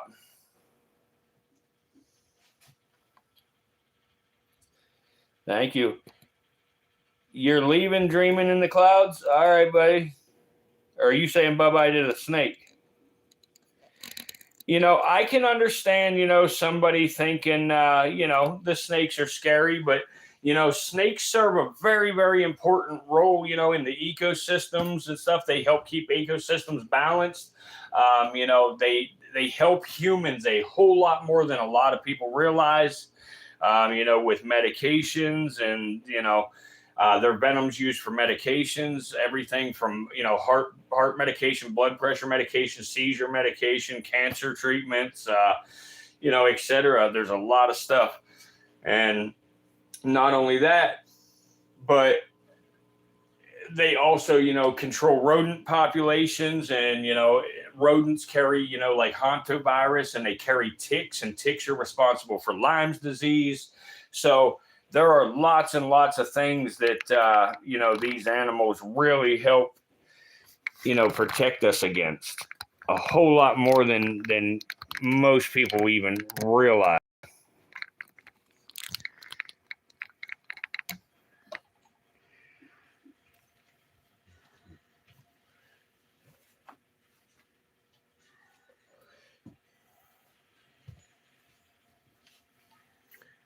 How long is this cobra? This cobra here is probably about 2 feet, maybe a little over 2 feet right now, but he will get up to about 18 feet in length. I got you, Joe. I understand they are scary, and it's normal and healthy to have a little fear about them. But knowledge is power, man, and that holds true. If you understand the animal and learn the animal, you and the animal both is much safer.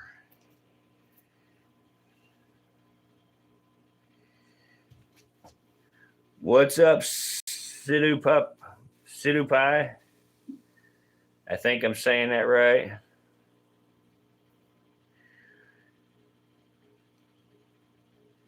Yeah, I understand you carry a big shovel, and some people do, but like I say, there's quite a few people on this channel that thought the same thing as you when they first started coming to the channel, and now they have a little bit different opinion on them. And when you have that shovel, you could as easily scoop that snake up with the shovel and take it into the woods or something and let it go, because believe me, without the snakes, you're going to be overran with rodents. Let me tell you real quick. Just one male and one female rodent over 1 year, with them and their lineage over 1 year, can produce over 20,000 rodents. Imagine the number of rats and mice and stuff that we would be overran with if we didn't have snakes and stuff eating them rodents.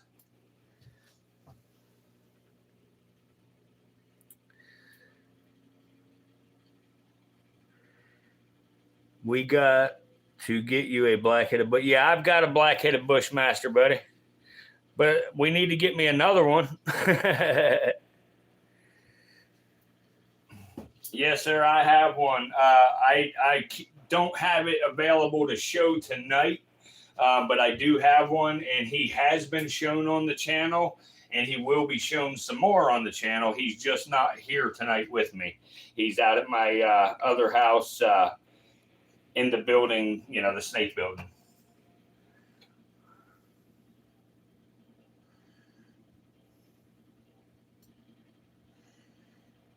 Absolutely, a healthy respect. Just let them travel on, let them do their thing, let them be snakes, and do their thing. They're very vital, And I don't, I don't hate anybody that dislikes snakes. I just, I like when they take a little bit of time to, learn about them, or, hear me out about them, and understand that, as long as you don't accidentally step on the snake, you don't try to pick it up, or you don't try to kill it, that snake is not going to try to bite you.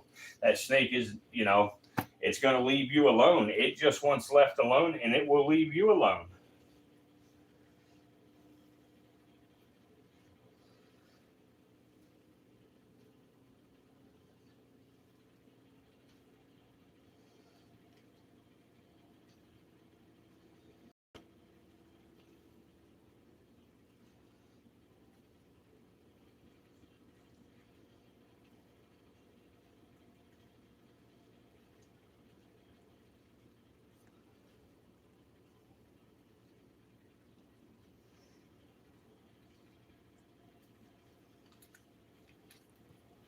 Juvenile? Yeah, this is a juvenile.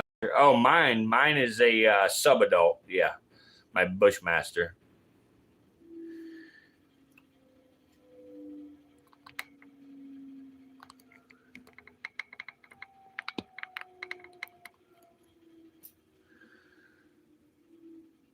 Yeah, I've got quite a few snakes, buddy. Quite a few of them. If you keep tuning in, you'll see many more snakes coming down the pipeline. In fact, we have 2 brand new snakes arriving tomorrow at noon.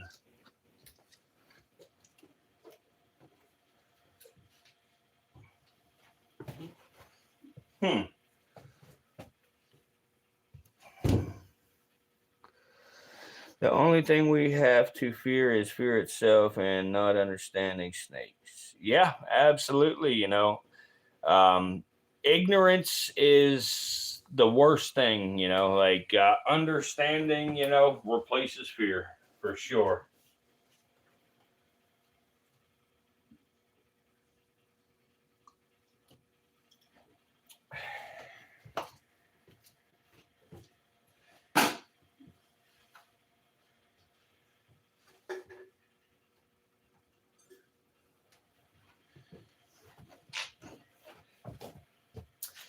But I think I'm going to put this guy up.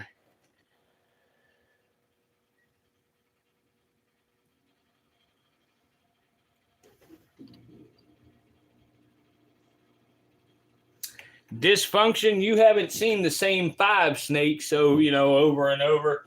In fact, you've seen about the same. Let's get a count real quick. 1, 2, 3, 4, 5, 6, 7, 8, 9, 10, 11, 12, 13, 14, 15, 16, 17, 18, 19, 20, 22, 23, 24, 25, 26, 27, 28, 29, 30, 31, 32, 33, 34, 35, 36, 37, 38, 39, 40, 41, 42, 43, 45, 46. There's actually 46 snakes in this room that I'm standing in right now that we have shown over the last couple of weeks. I have snakes all the way from over here. Let me zoom this thing out. I have snakes all the way from over here, all around here, here, all over there, all over there, here, all over there. But yeah, I have been at the beach for the last couple of months, and I have brought all of these snakes, 1 and 2 snakes at a time, just to do these live streams. Yeah, 5 or 46, what's the difference?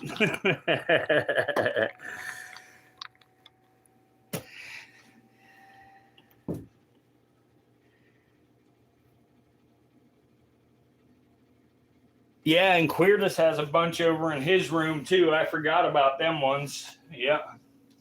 So yeah, I've got snakes every freaking where, man. Like, I wish I could have them all here and available to show anytime somebody wants to see a different one. It's just not realistic, for me to have every snake I own here with me.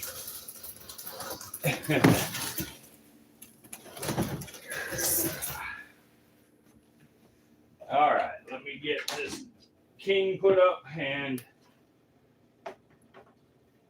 let's get somebody else out. Here you go, Bubba. Here you go.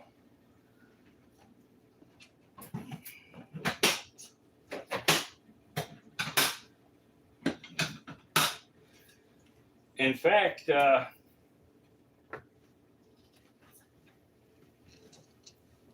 we can look at the other king as well here real quick. Let's see if he wants to give us a look. Let's see if this guy wants to give us the time to look here.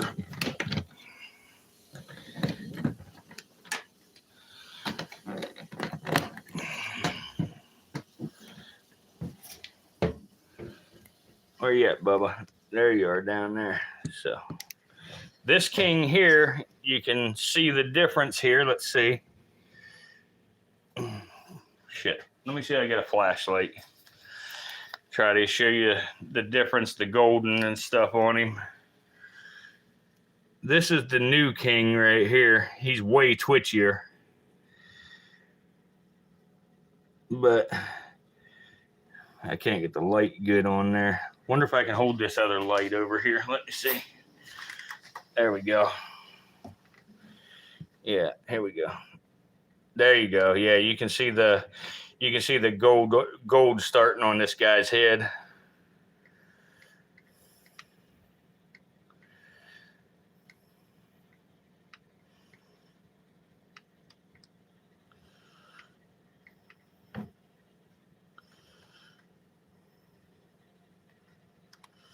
Oh yeah, the wheels are always turning with these guys. Always.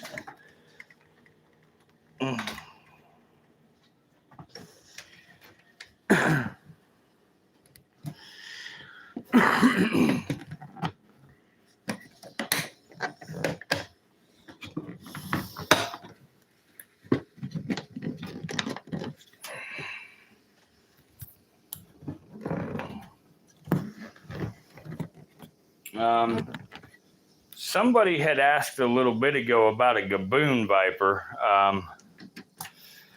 This girl right here is a small one, but she is a West African gaboon viper.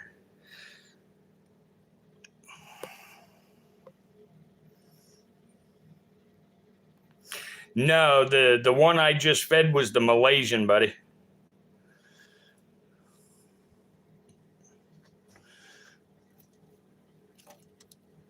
But yeah.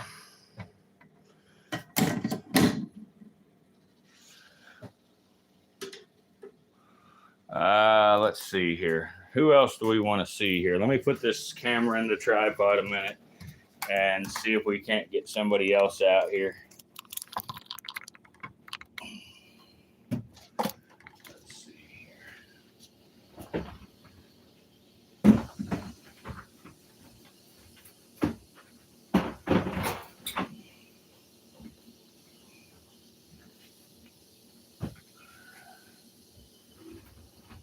Let's here, we'll get this girl. Let me get her.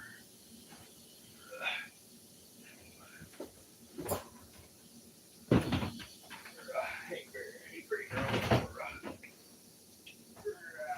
Come here, pretty girl. God darn, you're heavy. Your cage is heavy anyway. All right, so.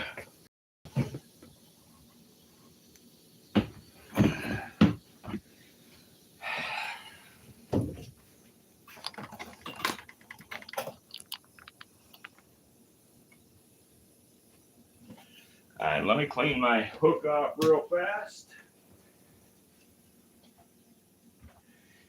Clean my hook real quick.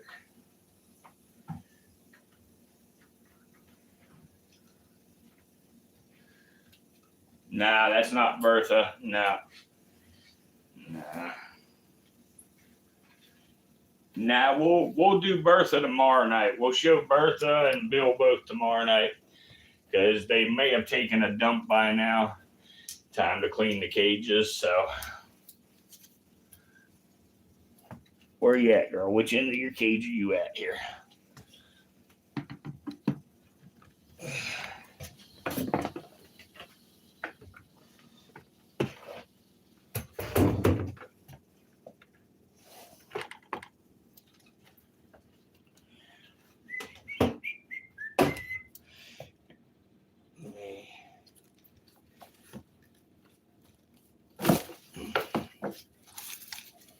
Pick yourself out of here for a minute.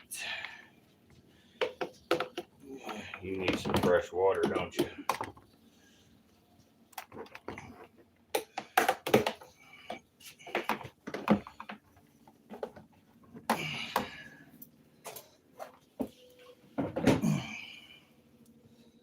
Where you going, big girl?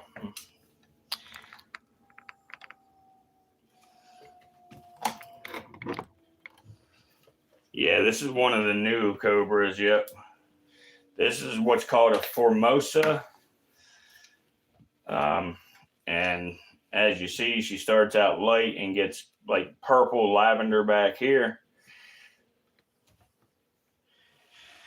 And then her chin and stuff, underneath her chin. If I can't get her to hood, she don't want a hood. She's too calm. But underneath her chin, she's very, very white, very light colored. Let's try to. Hey, girl. Hey. Hey, girl. Hey.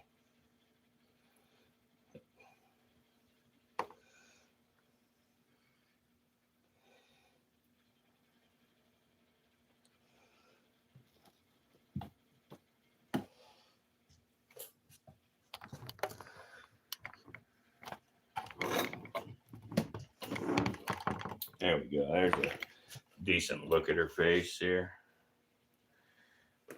There we go.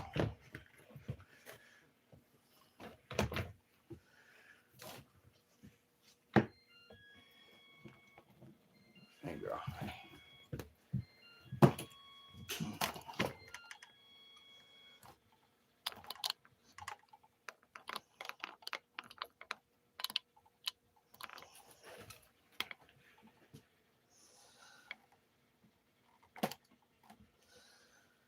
Yeah, the banded rock rattlesnake. Yeah.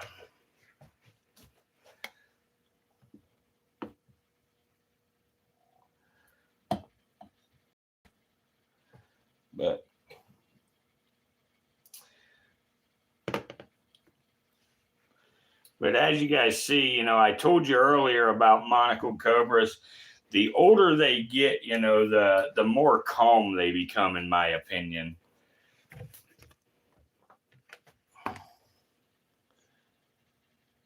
I do not have Cape Cobra, no, but I have.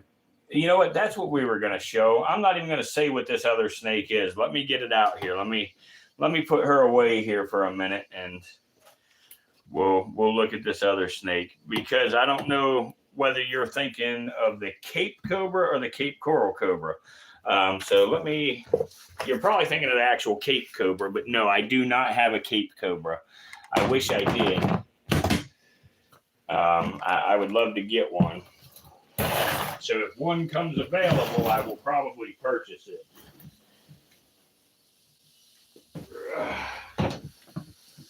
Put this girl off and we'll grab you something here.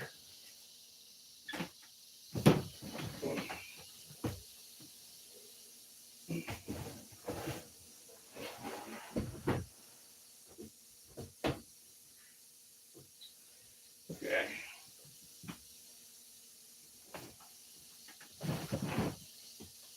Now, get this tub here.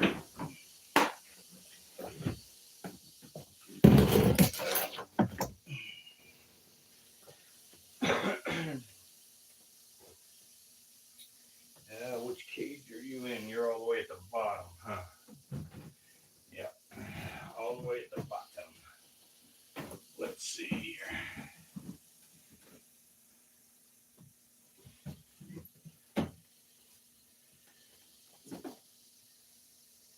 Fucking dysfunction. 5 snakes. Get out of here.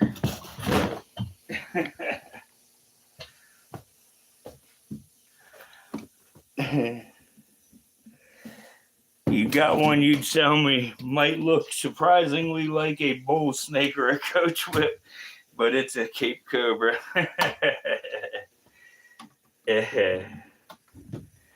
You're full of shit tonight, ain't you, buddy?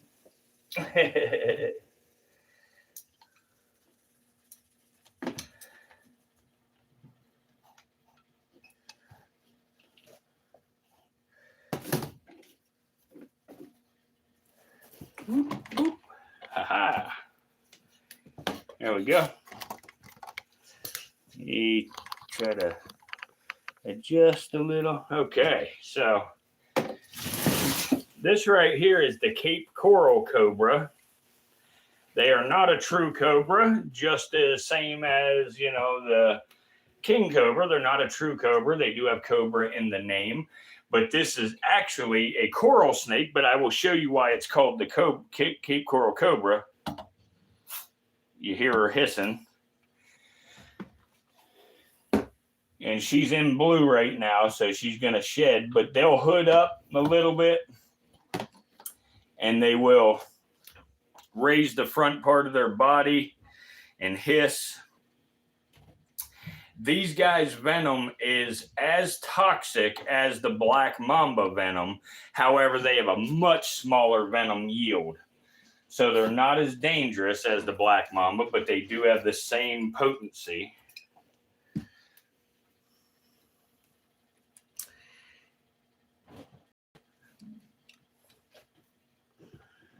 Speaking of black mambas, where'd Brandon go?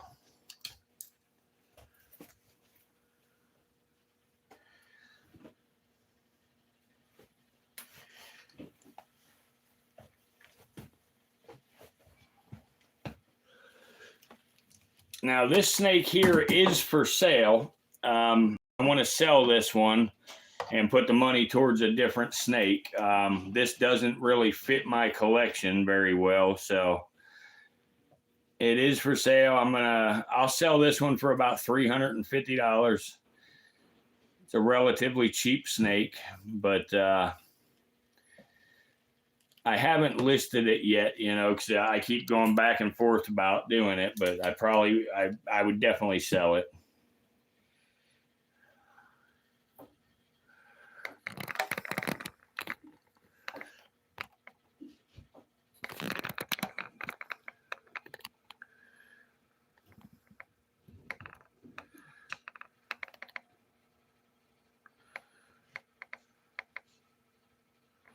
But these guys are in a category of a shield nose, you know, snake or a shield nose cobra, because they burrow. You know, that's why whenever he's in his enclosure, you can't even see this snake because he likes to hide underneath his substrate at all times.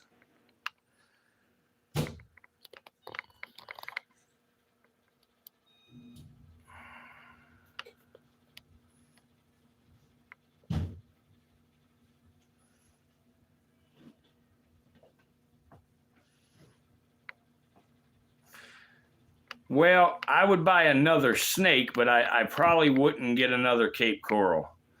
Like I say, the Cape Coral just doesn't fit my collection quite right. I'm trying to take another turn with my collection here. I'm trying to phase over to nothing but monocled cobras and rattlesnakes. Thank you, JT Tom. Thank you. Thank you.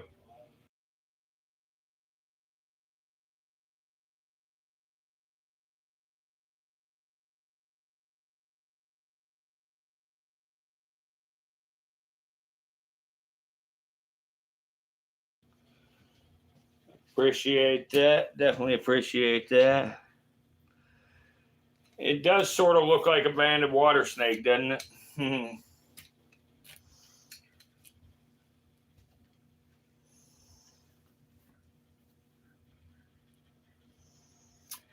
You know,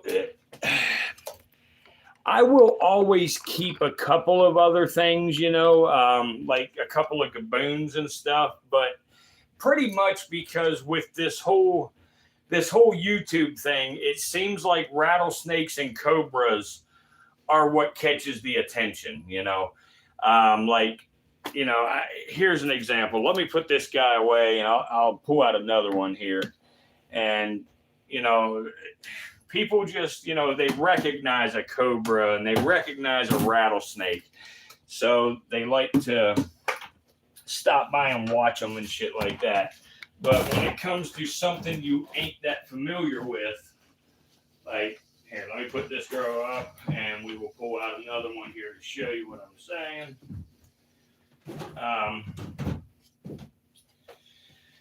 Let's see here.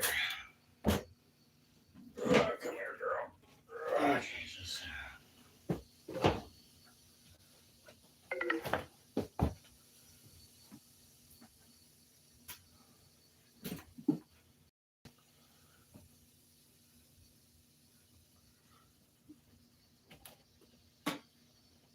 Come on, get off that branch. Come on, get off that branch. No, you don't want to go in there. That is, oh, shit. Well, that worked. That worked.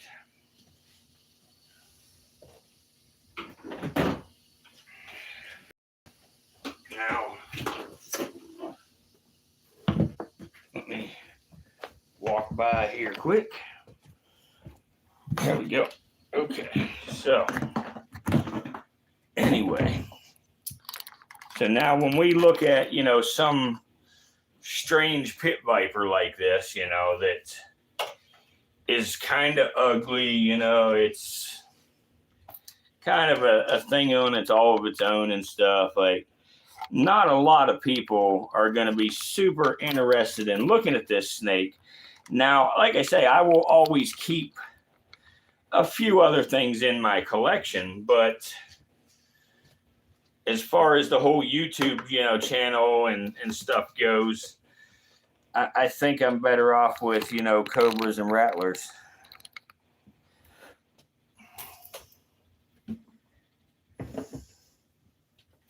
Yeah, you can get a pied for basically nothing nowadays. Send you one of my pied ball pythons. I don't have any pied ball pythons. I just showed you the only 5 snakes I got. Nah, I'm just playing, but yeah, you can pick up a pied for real cheap nowadays.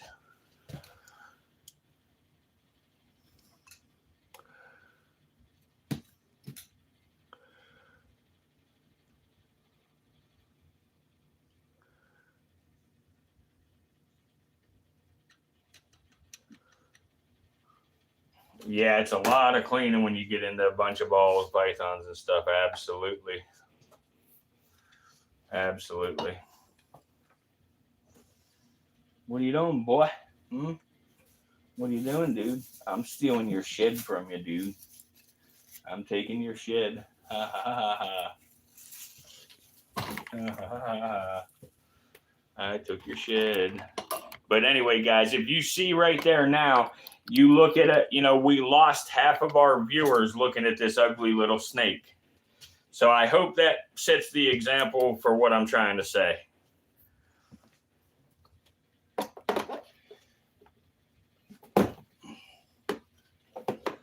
Come on, Bubba. Hey, come on.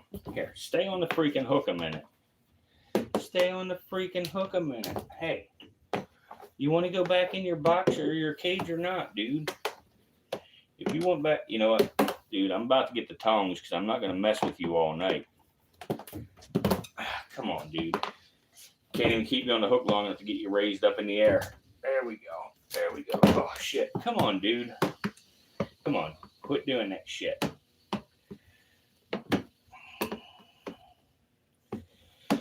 All right, Bubba. Come on. Come on. Hey. All right, we're going to do this like this. We're going to do it like this then if you want to be that way. If you want to be that way about it, you can be that way about it, okay? Bam, there. How about that? How about that? Booyah. But anyway, guys, that pretty much concludes our video for tonight. I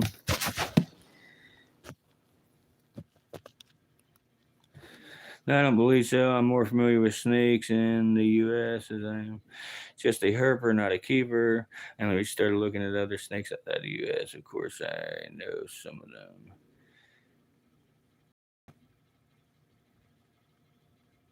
It looks like that one trim Christmas tree. That one is a Trimerosaurus purpureumaculatus.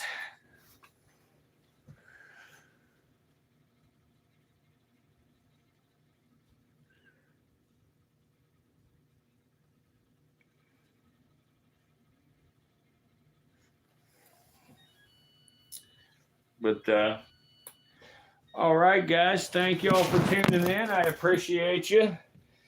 Really appreciate the hell out of you for watching this. Thank you, thank you. And we will see everybody mañana. Oh, girl. See you tomorrow, right? Righto. Thanks again, Tom. Appreciate you. I may or may not start a live over at E2 Extra here in a few. We'll see you there.